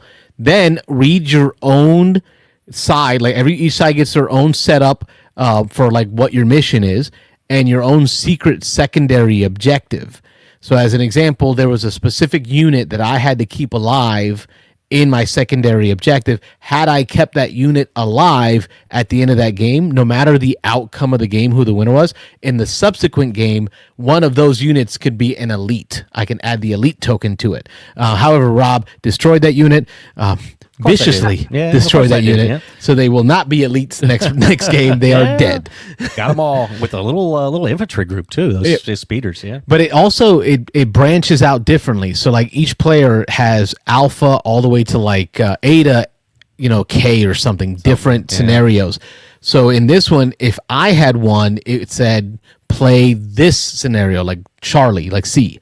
Like go to C had I won. But because Rob won, it's taken us to a different one. So it almost branches off differently. So I'm looking forward to seeing this. It'll be interesting to see where it goes. And then also it handicaps a little bit because I won this, so I got a general, what'd you call him again, that deck? No, you got a support card. Support card. So Rob gets a support in the next card. game, and then he gets to pull a leader in the next game. I get to bring Han Solo into the next battle. So, so I think my guess is because he lost, he gets a little bit more powerful a card in the next game to add to his deck. And then I still get a good card, but it's not going to be, I'm assuming, as good as Han Solo. But the 3 cards that you get with Han Solo. Yeah, I get 3 cards. He gets to draw 1. Oh wow, okay, so that's good. Yeah. What? No, I don't get instant access to them. They get shuffled into the deck, so they got to somehow come up. Well, they're still in there. But, but what I think what's cool is in the one that I had, it changes. Like we both got a support card, but then the Empire got more extra units had they lost. Yeah. So they would get more stormtroopers on their side of the board for the next. So you're right. It does provide a little help to the losing side. Yeah. Keeps it fun. Yeah. I'm looking forward to getting through more of this campaign. Yeah. Kind of like, so it's not really like Memoir where you each play 1-on-1. Right. So you're gonna play Rebels the whole way through and Empire. Yep. You could just re-rack it and switch afterwards too, and kind of keep track of both. Just play again through the whole thing from the other side. It has diverging paths. If you win or lose, you might get different. And when you use a support card, you burn it for the campaign. Yeah, it's out of the game. So you kind of got to keep track of your support cards, which cards you have in your hand, and then which ones you've used, so they go away. And you can carry them over into the next game. It's a legacy game. You rip them up, actually. No, you don't. Do that? No? Stop it. Don't rip them in half? Oh, wow. I got some tape. Yeah. I'll be excited to see, they're going to have expansion stuff. I can't wait. That's why the first thing I told Carlos, I was like, this is fun. This is great. I can't wait to get through the campaign, but I can't wait for the expansions. There's so much more they can put in here. I think what I really like about this is because of the separated decks, there are no shared components. And I know I'm weird when I say this, but I really like playing board games over Zoom with a friend. Like share the board, like I move the piece and you mirror that on your side. Like they used to do what they call it, game by mail or something, chess by mail. Sure, people would mail each other. I could do the other campaign via Zoom. Because we don't share any components. We're not sharing a deck. There's no randomness that impacts us. We could literally play via Zoom, which I find it to be fun. Like Mitch and I used to do it a lot in the mornings. We would play Red Rising by Zoom camera. So I like this Battle of Hoth. Yeah, good time. I can't wait to get to further into it, experience more of what's got to offer. So, yep. Sweet treat. I got to play some Raw. Folks, don't forget, it is a call-in show. I'm not sure what's going on tonight. We did get a call. That's great. If you have the ability and the desire to talk about what you want, call in. 813-618-7099 is the number. Looking forward to talking to people about board games. I also got to play some Raw. Tabletop Simulator be easier. So Bluefish Fly, you're not wrong. I work on a computer all day. So I don't like being on a computer, like manipulating a computer. I love the cards, the dice, I can focus in more when I'm manually manipulating stuff than when I'm looking at a screen. Yeah, just kind of having a Zoom call go, you're just chatting, so yeah. But we do play, so just to... Is it on Tabletop Simulator? Does anybody know? Someone's calling it. But we do on Tuesday nights, we actually have a league on Tabletop Simulator where 6 of us are playing a Thunder Alley Yeah, we do. season, 7 or 8 races, so... Wait, we got a call in. Caller, 1 second. Blue Fish Fly. You said Lord of the Rings, Battle for Middle Earth with your brother-in-law. You said on Tabletop Simulator? Yeah. Oh, I'm sure. Yeah. Oh, I'm a little excited about that. Caller, state your name, where you're calling from. Well, it's Joey from Colorado again. Oh, Hey, good. Joey. We were getting worried. Yeah. Making sure you're okay. Send out the rescue crew. Yeah. I heard there was a call out for the call in. There you go. He understands. I'm talking to the board game show that I call into. Hey, I just heard the name Ra, so maybe that was an omen. We did get Ra played this Tuesday at our board game night, and it was great again. Nice. Had a newcomer, and she won. Hey, that's always So good. Congrats. That was awesome. Yeah. I wanted to ask about some two things that are related. Trick taking. Number one, I saw you got Northwood. How was it? It was great in that it has now replaced Regicide for me as my carry-all, trick taking or solo game. Right, I'm going to send it home with both. Rob. Yeah, you can do both. Yeah. EDC means you have to, you can't carry everything. Then I got to go to a backpack. I have a small it's only, pouch. what, another half inch? Come on. Well, I had to find room for Orchard, brother. After finding 4 Northwood, somehow Orchard showed up on my feed because of that, and that's my new favorite right now. But trick taking wise, I don't know what Orchard is. I thought somebody put me on Orchard. Somebody had mentioned it in the show after 4 Northwood got mentioned. You'll have to check it out, Joey. Or 9-card solitaire game of overlapping stuff. But 4 Northwood, as a trick taker for its 1-player rule set, it for now it is trumping. You see what I did there? Trumping Lord of the Rings. Fellowship of the Ring, the trick-taking game solo mechanism. Yes, I agree. Definitely. It's more, it's less overhead. Yes. It less table space. Actually gives me more of and it gives me more of actually a trick-taking feel, even though the other one is definitely trick-taking, but that one with I know you can get different rulers on every turn every time you play, but it feels like less changing rules than the Fellowship of the Ring game. So, and I still haven't finished that one, but I'm like, I don't know, 6 or 7 chapters in. I just got Barry. I can't think of her name. Barry. The farmer's daughter, I think it was. Yes, I can't think of her name. It's like Barry Hill or something. She basically doesn't play, but she lays her cards out, and everybody else can discuss her hand. But I was right at Tom Bombadil, and I couldn't win with him. I still haven't won with him because I forget what the capture is, but anyways.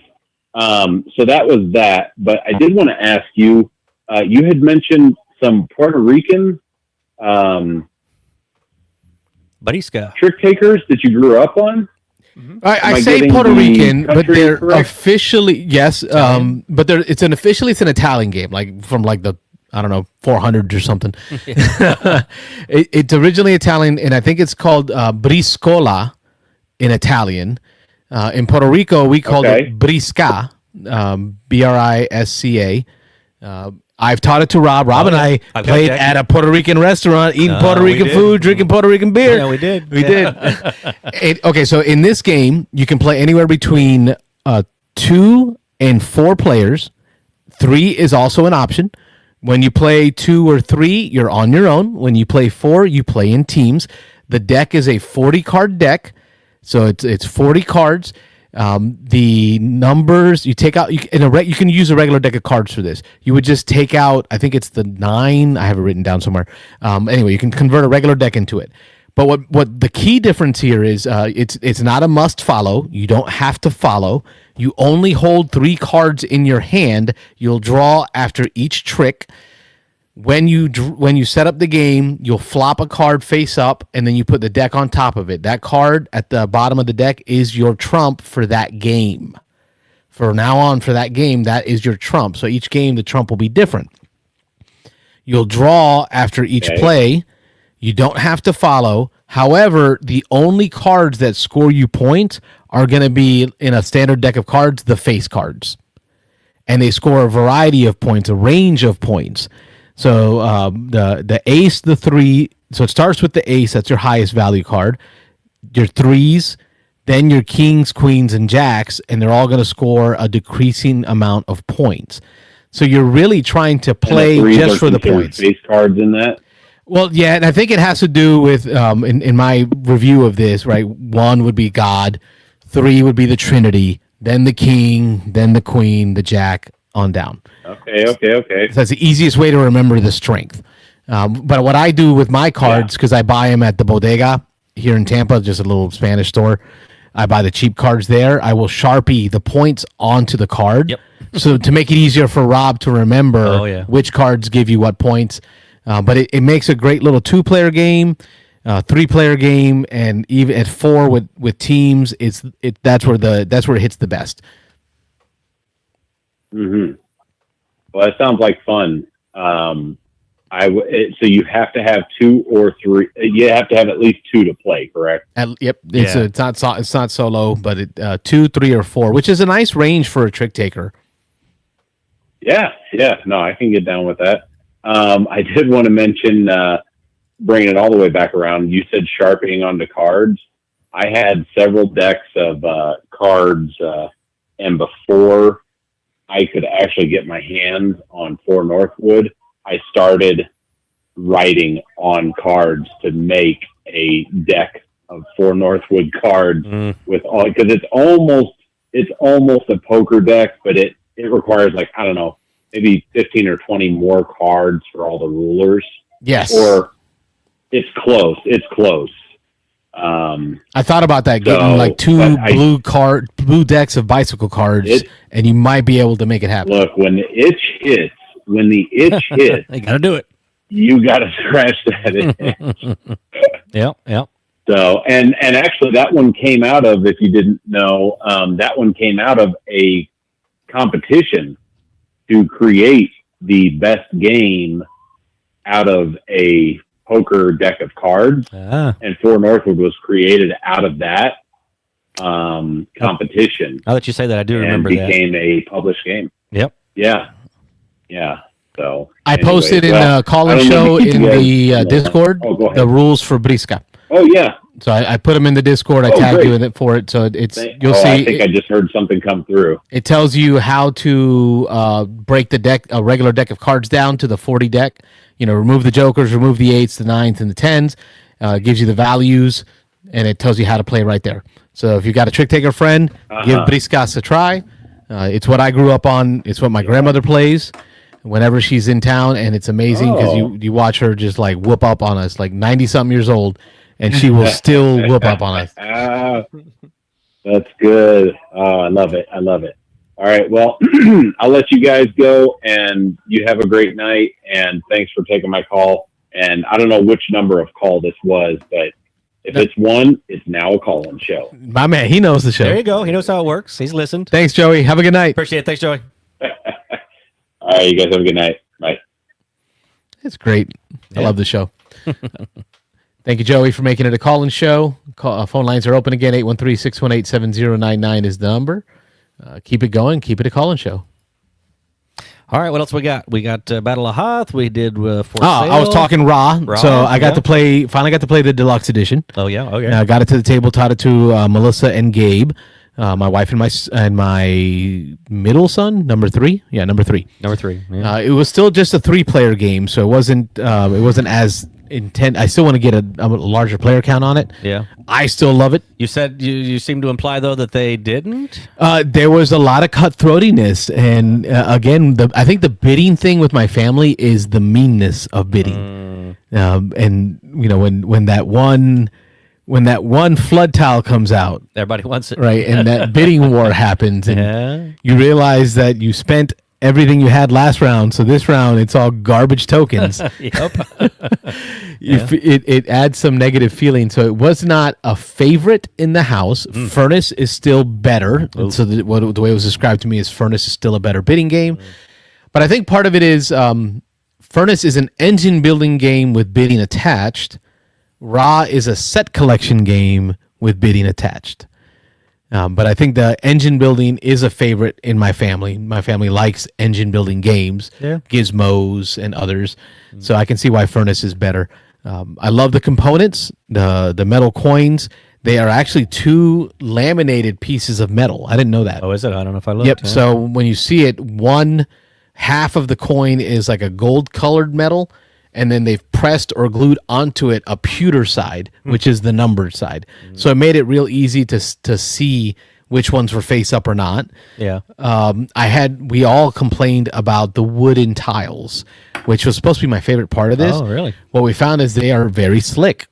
Okay. The sides of them, when you go to grab them, they're very slick. They slide in your hands. They pop off your hands. They fall. The tiles, the cardboard tiles, just have more grip. They're easier to grab out of the bag. They're not as slippery. But they had a nice feel when you played them. Yeah. I liked it when I played with them. I don't remember the slippery. The bag is better. It's a bigger bag. Yeah, it's definitely a bigger bag, yeah. Okay, so maybe when we wear off some of that shellac that's on it, it won't slide around as much. Maybe not as much. Yeah. They were very slick, and maybe my hands just need to get lotioned up because they're too dry. Not eat while you're playing. That's what it is, yeah. That too. Yeah. Outside of that, it's just wifey's like, I'm willing to try it again, but that first play was not it didn't hit her as much as I fell in love with it on my first play. But my hope is that it's going to take a few plays to get the bidding style for this. Yeah, it takes a little bit to get used to. It's a little different because you're changing your power tokens as you bid. Yep. So that's a big part of the game. Yeah, I think as you play with different people too, you'll see that your bidding will change. So like, you know, you playing against Rob and I, who play the game a ton, we definitely have our play style that may be different than your family as well. So. Yep, and like my son, his play style is if I want it, I will go all out to get it no matter what. Right? Where, you know, I want to play with some people that are willing to let things go. Yeah. Yeah. It's a different experience. Yep. And then you get that run of Raw, right? So there was a bad timing where I think I ended up with 2 tokens I never even got to use. Oh, yeah. Because I was just waiting for that special time. That happens, yeah. And those Raws just came out. But then what I found is in the first round, I felt like that was the fastest Raw I've ever seen in round 1. Epoch 1. Epoch, yeah. But then that meant that so many Raw tiles were gone that I didn't plan on this, but round 3 really had a longer pace. Yeah. Because there was a lot less Raw tiles in the bag. Yeah, so that pacing is something I'm starting to learn. Yeah, cool. Raw. Great game. We still got to get Wayne over here with Medici, so you can try that one and just say you've played all 3 of them. But yeah. Looking at my list to see if there's anything else that I missed. Welcome 2 got played. Nice. So I got some Welcome 2 in. That is it. And Thunder Alley. More Thunder Alley with the fellas on Thursday nights. I know I missed the week before last. I continue to suck horribly at Thunder Alley. But I've gotten worse every week, so... Hey, you started high, okay? You started first. That's always the bad thing. You don't want to start at first because then everybody tries to take you down. Yeah, it's just that feeling. I feel like it was like the Looney Tunes episode where, like, you know, it's like a race and like you have the car and it's just kind of sputtering and just stops right before the finish line. All 3 of my cars in a row. All 3 of my cars like 2 spots from the end line, and I just watched everyone else just fly by me. You know, you got at least 2 more races to go, so it's not over yet. Yeah, Wayne, you're not wrong. That's what I was just going to say. That feeling of probably said the same thing. Last lap, turn 4, I'm in a great spot. We were in a great spot. Like eyes are big. Eyes are big. Like, oh, this is going to be awesome. We were going to be 1, 2, 3, 4, me and Carlos. And then everybody goes around you. somehow, it's like everybody went around us and passed, especially Dan. Dan just, I don't know where he came from. He just flew past. Yep. Sprint to the We got a finish. comment here from Bluefish Fly asking, "Do you guys paint minis?" I just started. It's really fun. I'm amazed that I could do it.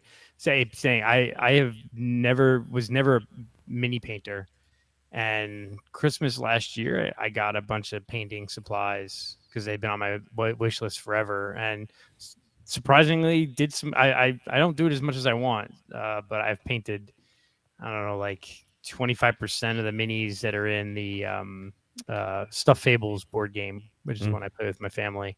I'm surprised kind of how good I am at it, but I did buy like one of those little like jeweler things to get to see real good. Go gadget eyes. Yeah, because you definitely need to get in there. But it's fun. I'm enjoying it. I just need to get more time to just sit and do it. Nope. Bluefish, you'll see if you search up our channel for videos, there is a video of me painting with contrast. I have gotten away from traditional painting with paints, and I'm using what they call contrast, or Army Speed Painter is a setup now where it is more of a ink that you just prime your model white, and then you just blop on this ink. You effectively mop it onto areas, and it creates this color gradation for you. So there's a video on there of me painting some Blood Bowl minis using that style of contrast paint. That's more of what I've gotten into. It's faster, it's easier, and it takes a lot less skill. And for me, I used to never paint, but man, I still never paint. So stay far away. That was me for years, and it's not bad. You should get, like, one of the cons. You should just do a little paint and tank. He did. Oh, I did. I've done it twice. We did it. Yep. Oh, okay. And I Sam painted Healy taught us. one arm or one finger, and that's about as far as I got in an hour. I have to make it perfect. If That's it his screws up, problem. He stop and start over. He spent all his time on the arm and like the muscles, and then we were done. Yeah, it's like an hour went by. We're done. Everybody's done. Like, no, I'm not. So no, it's too time consuming for me because I can't make mistakes, and it's too frustrating and not worth it for me. So I'll let somebody else paint. All right. That was our This Week in Gaming. Hopefully you all will continue to call in and tell us your week in gaming, what you've been up to gaming-wise. 813-618-7099 is the number. Keep it going as a call-in show. But now we're going to get into that OGG, baby. other geeky goodness. That OGG, yeah, you know me. In the OGG, we talk about other geeky goodness, meaning anything outside of exactly the board gaming tabletop hobby, but still kind of in the geeky realm, or whatever you consider geeky. Mm-hmm. Like whatever it is for you that's geeky. For me, I started watching the live action remake of How to Train Your Dragon. And that's exactly what happened there, Rob. My family is very anti that. They haven't seen any of it yet, but they will not see any of it. Well, it's not that. Okay, so I wasn't anti. I just wasn't excited. Yeah. My son and I, Gabe, started watching it, and we got to a point where we kind of like look at each other and you're like, we're done with this, right? Yep. Nope. We were done with it. My feeling on it was it is scene by scene and not quite word for word a like duplication of the cartoon without all the joy. Like the animation of the cartoon version or the animated version, the characters, the voice acting, the excitement, the fun of it being animated got so lost in the live action. Like the actors just didn't deliver. Gerard Butler did. I think he did a good job of being the dad. But when it came to the kids and the characters, they came across less cute, less fun, and more just like annoying kids in the live action. So for me, I haven't even put it back on. Haven't even tried to finish it. Live action of How to Train Your Dragon. A pass. It's a pass. Yeah. Like I said, my family. Yeah. My wife and kids were super into the animated stuff, and as soon as they even just saw the first trailers of the live action, they were like, "That looks stupid. That looks like it's going to ruin the whole thing for us." And so, no, they've been very, very anti even dipping their toes in it. So yeah, They did a good job with the dragons. They very much look like the dragons from the animated cartoon. Oh yeah. So they, and they kind of, how they lifen it up, like make it like if it was real, it could look like this. Mm-hmm. But you can still see the dragon that was in the cartoon, right? Like it just in the realistic shadowing and all that. So that was good. But it's just like the story just didn't deliver. They should have maybe just done a whole different story in that world. Yeah. And I think part of it is because I've seen it so many times. Yeah. I'm comparing each scene and I'm not getting the feels from what I felt in the cartoon. So I think that was the detriment of it. Yeah, I could see that. I can't think of any of the live action, because like Disney started, they've got like 7 of them or so now. Maybe I saw the Aladdin one, but like I have no desire to see any of them really.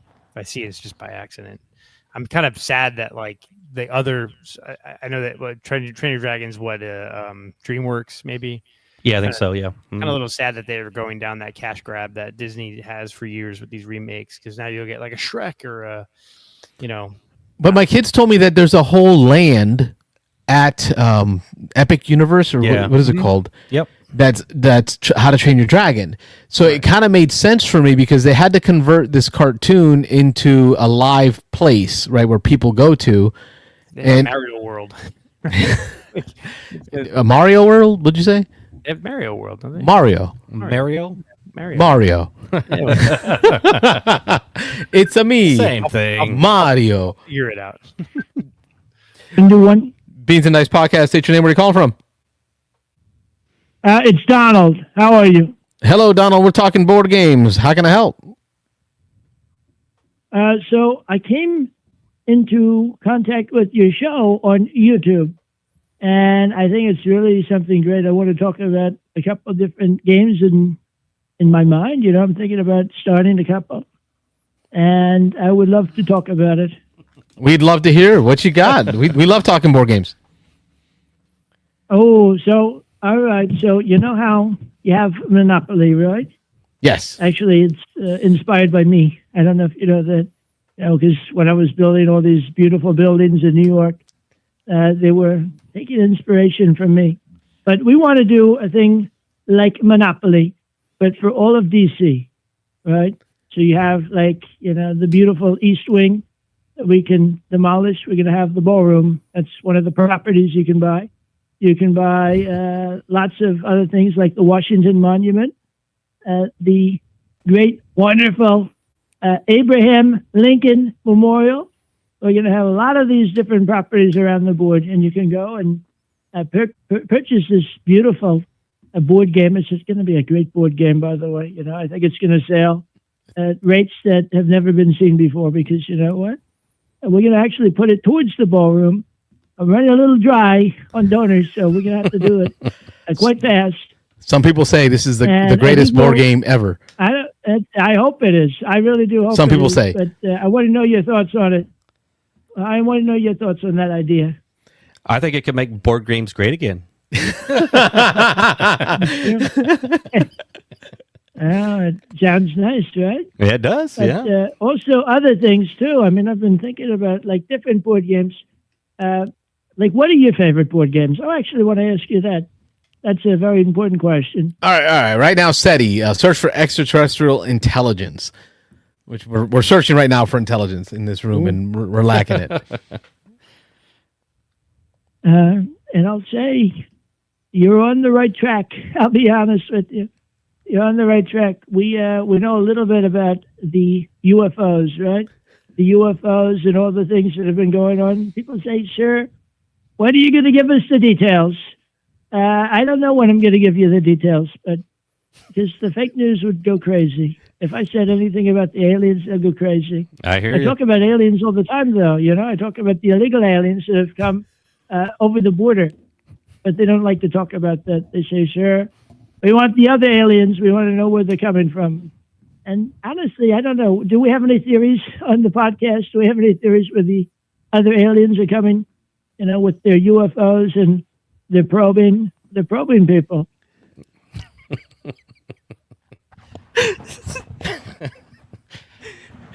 Did you know that? The pro. Listen, probing is as bad. long as they leave the cats and the dogs alone, I'll be fine. Is that what it is? Yeah. Right. Right. As long as they're not eating the dogs. Exactly. Or eating the cats, then we shouldn't have a problem. But I'm having too much fun here. Yeah. Don, There's a lot of people that have been talking about the probing. It's a massive issue in places like Chicago, in Portland. It's true. Don, we so appreciate your call. This has been We've been probably graced. the best best call we've had in a while. Yeah. Yes. I know. Yes, the greatest. Some say I know. The greatest. Some will say the greatest And call. at least you're giving me all the credit, too, because other people, they say, it's impossible. Why would he call?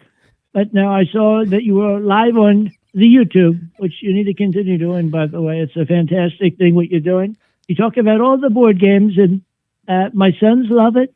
They grew up with board games. Barron, not so much because he's on his computer all the time now. He's on the computer, shorting the market about $88 million. He's doing a great job, though. But you honestly, I would say, you ought to talk to Eric and you ought to talk to my son, Don Jr., who really, they really love the board games. They love it so much. They actually started a crypto board game. I don't know if you've heard of it. Oh yeah. But it's called the Trump coin, and everybody lost, and we won. So that was good. But I do appreciate it, everybody. Hey, thank you very much. God bless. Have Good a night. great one, all Fun right? call. Thank you. Thank you. Bye-bye. I don't know who that was. I don't know either, but That was fun. That was definitely worth it. That was worth the 10 minutes. Yeah. I'm gonna put it up here. It's number 3. Stayed in It does count as a call. What'd you think, Wayne? Stayed in character. Yeah, that was pretty dang good to go the whole time. Yeah, and some good responses there. I like that. That's good. Well, thank you for that call, Don. Super appreciate it. Listen, we've always talked about that. Like, if someone's gonna prank us, like, have fun with us and keep it clean for the family. So and that worked out great. Like that's a model for all you pranksters out there. That's a model for how to do it. It was fun. Yep. Thank you. So my OGG continues to consist of Only Murders in the Building. It's getting gooder.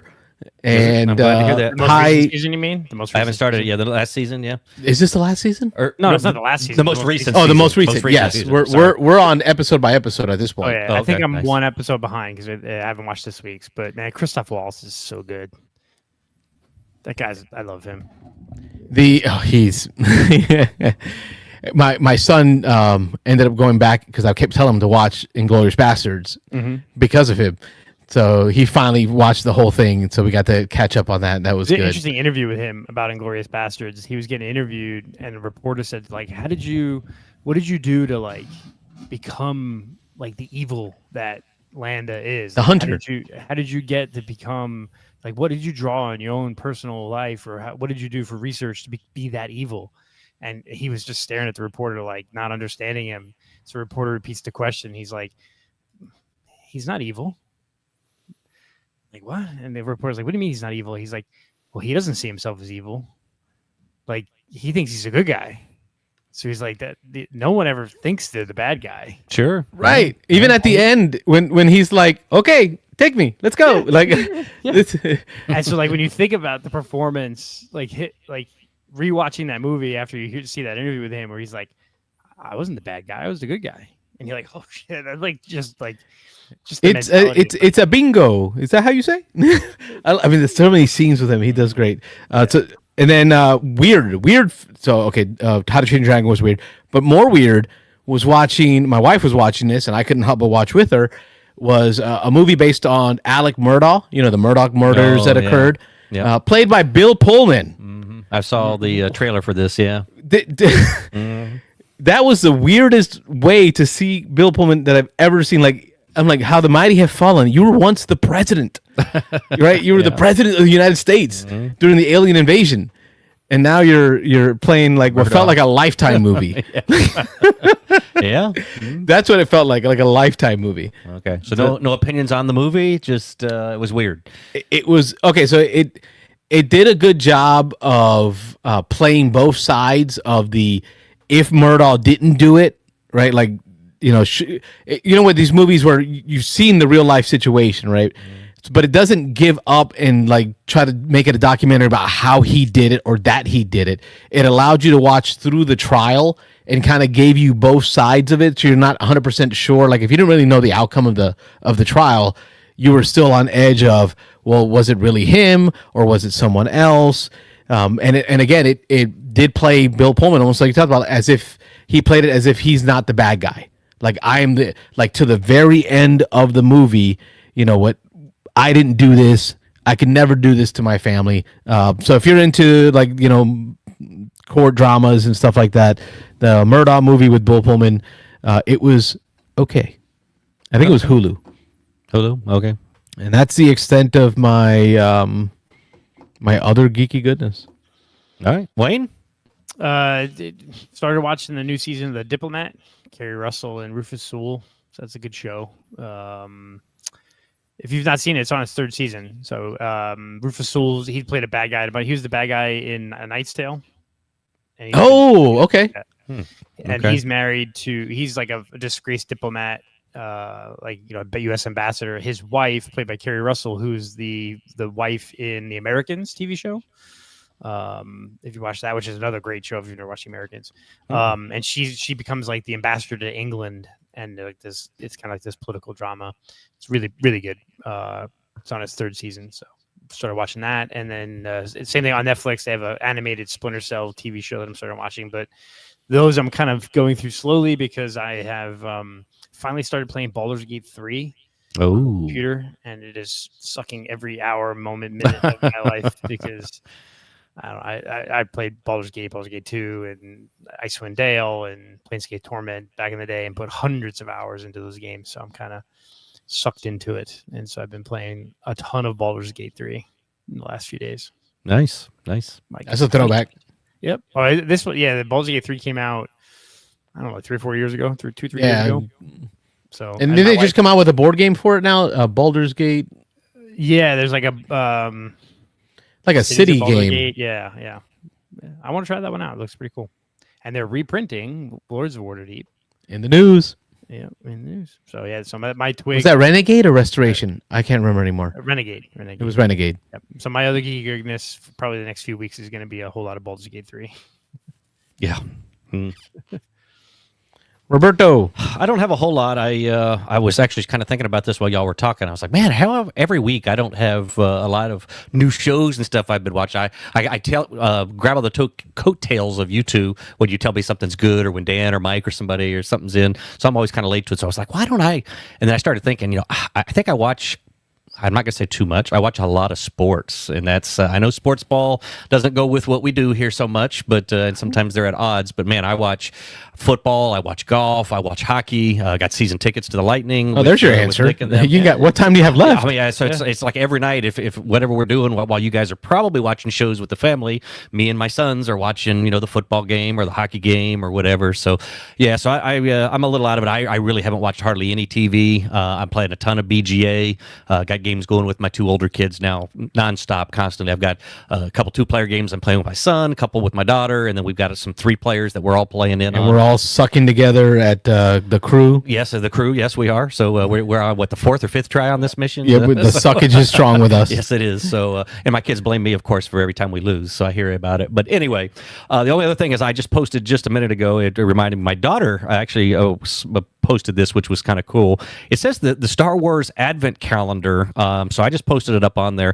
But they're coming out with these little mini lightsaber hilts of all the different famous characters and all the different lightsabers. And it's like an Advent calendar where for $100 you can get the whole set, and then a different day you kind of reveal a different one to the family or whatever. And these look really cool. They're little mini replica things. So they said this is kind of, some people are thinking this might replace the old action figures that people used to collect, that now this is another little collector's thing you can do with the Star Wars sabers. So my daughter posted this a couple days ago. She saw it on Facebook, and so I pulled it up, and then I was over here messing with my phone my old man That's pretty cool. is trying to figure out how to get this from Facebook into a regular thing to get it onto the thing. So I had to backtrack through the links, and anyways. It's on the internet, Rob. So I just it's put on on the there in the internet. general chatter in our Discord group. If you're interested, take a look at that. But yeah, it looks really cool. So these little tiny not tiny, but these little scale, small-sized lightsaber hilts for all the different ones. So it's pretty cool. Perfect size for your hand, Rob. Yes, my little hands. And we just had a big debate about this with me, and my son, the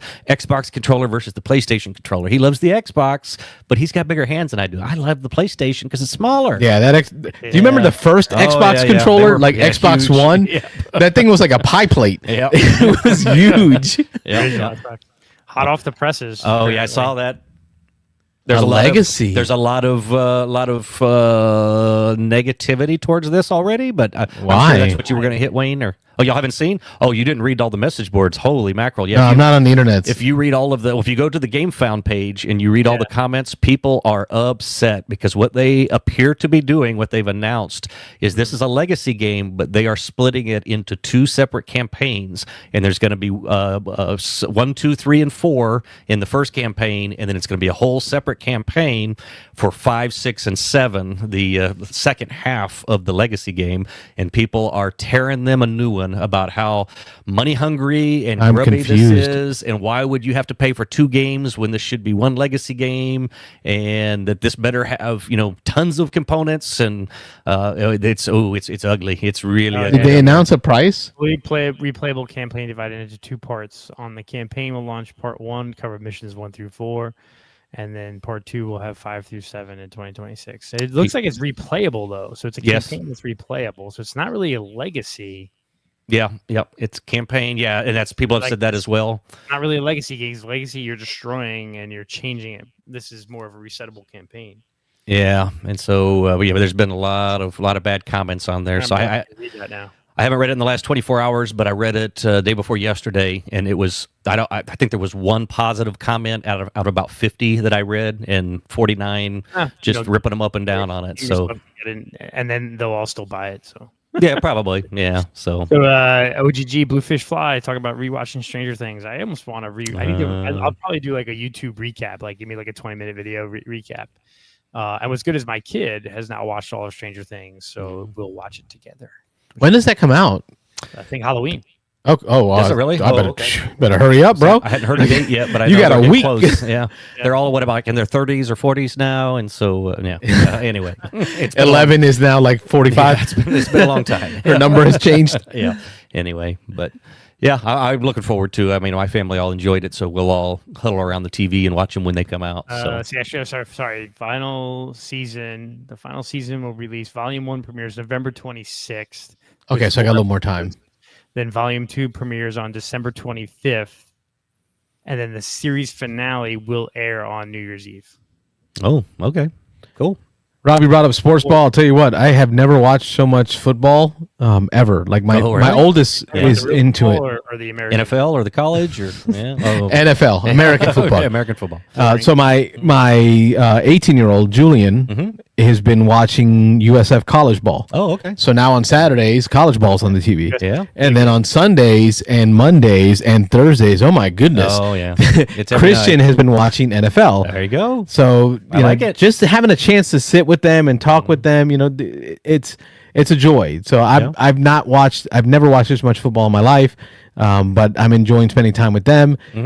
Watching the Bucks get their glass-jawed wide receiver taken out. Yeah, but they're doing well this year. I mean, they're actually one of the favorites for Super Bowl now. All of a sudden, when they weren't projected to be that good, but wide receivers hurt. yeah, well, I'll say they can't get a healthy one. Godwin's been out, and Evans has been out, and but they're still being able to produce. Oh yeah, it's been crazy. The games are close. Yeah, and then I got to watch your Washington-Dallas game. That was interesting. Yeah. That was pretty one-sided. You and Dad. Yeah, me and Dad always go at it. He's a Washington fan. I'm a Dallas Cowboys fan. So we thought of you. We thought of you while watching that one. Nice, thanks. Yeah. So it's sports ball. I can see how it sucks up a lot of energy. Yep. If you get into it, and then the playoffs for the World Series getting ready to start for baseball. Yeah. Toronto and Los Angeles. Yep. That one game where what's his name? Ohtani. Ohtani hit 3 home runs. Oh my gosh, 3 for 3 with 10 homers, and then struck out 10 people. Same game. Yeah. They're saying that may have been the single putting Babe Ruth, because Babe Ruth was a pitcher and a home run hitter, but they're saying this probably beats anything Babe Ruth ever did in a single game. So especially a playoff game. So yeah, so that's why I like watching football, the real football, because the games are earlier in the day. You get it done. Get the rest of your night. Yeah. Oh god, yeah. Because I watched a couple of games in the afternoon, And like on the weekends, like the Premier League and Bundesliga, the games are at 8, 7, 8, 9, 10, 11 in the morning. Right. You're done by noon. You have the whole Yep. rest of the day. That's why I like F1 because it's usually overseas in Europe and Overseas. whatnot. So I'll get up at 6 o'clock and watch a race and then go to church Well, because now it's they're- on Sundays. Now they're playing the NFL in London. So like last week, there was a 10:30 in the morning game because they were playing over in London. So next week is Germany, or this weekend is Germany. Brazil, Germany, London, Mexico. Yep. Cool. You're gonna have to stretch this into 2 episodes. Oh, no, we're good. That caller did not cuss. I don't need to edit anything. but It worked 2 out hours. great. Oh, that's right. You don't have to edit. I don't have to edit. There we go. I was so worried. Guess you just have to leave the first couple minutes with the audio issues, but I can fix that. Yeah, you can cut that out. Yeah, sure. Folks, that wraps us up for another banger of an episode. Another successful show. We got to, just to recap, we got to spend time with Patrick from Advanced 3 Spaces, got to talk about his upcoming game, Card Shootery. Got it. And then got into that Twig, talked about the games that we've played and bought this week, and enjoyed some other geeky goodness. This is what we tend to do each week. Sometimes we have topics. Most of the time, we just let the callers take over. So you can be a part of that by calling in each Thursday night. I'm one of your hosts, Carlos. I'm Rob. and I'm Wayne. And we are the Beans and Dice Podcast. Catch y'all next week. Thanks for watching the Beans and Dice podcast. Don't forget to like and subscribe. Thank you to all the new commenters in the comments tonight. Lots of new faces, new Hope tags. to see you back. We'll see y'all next week.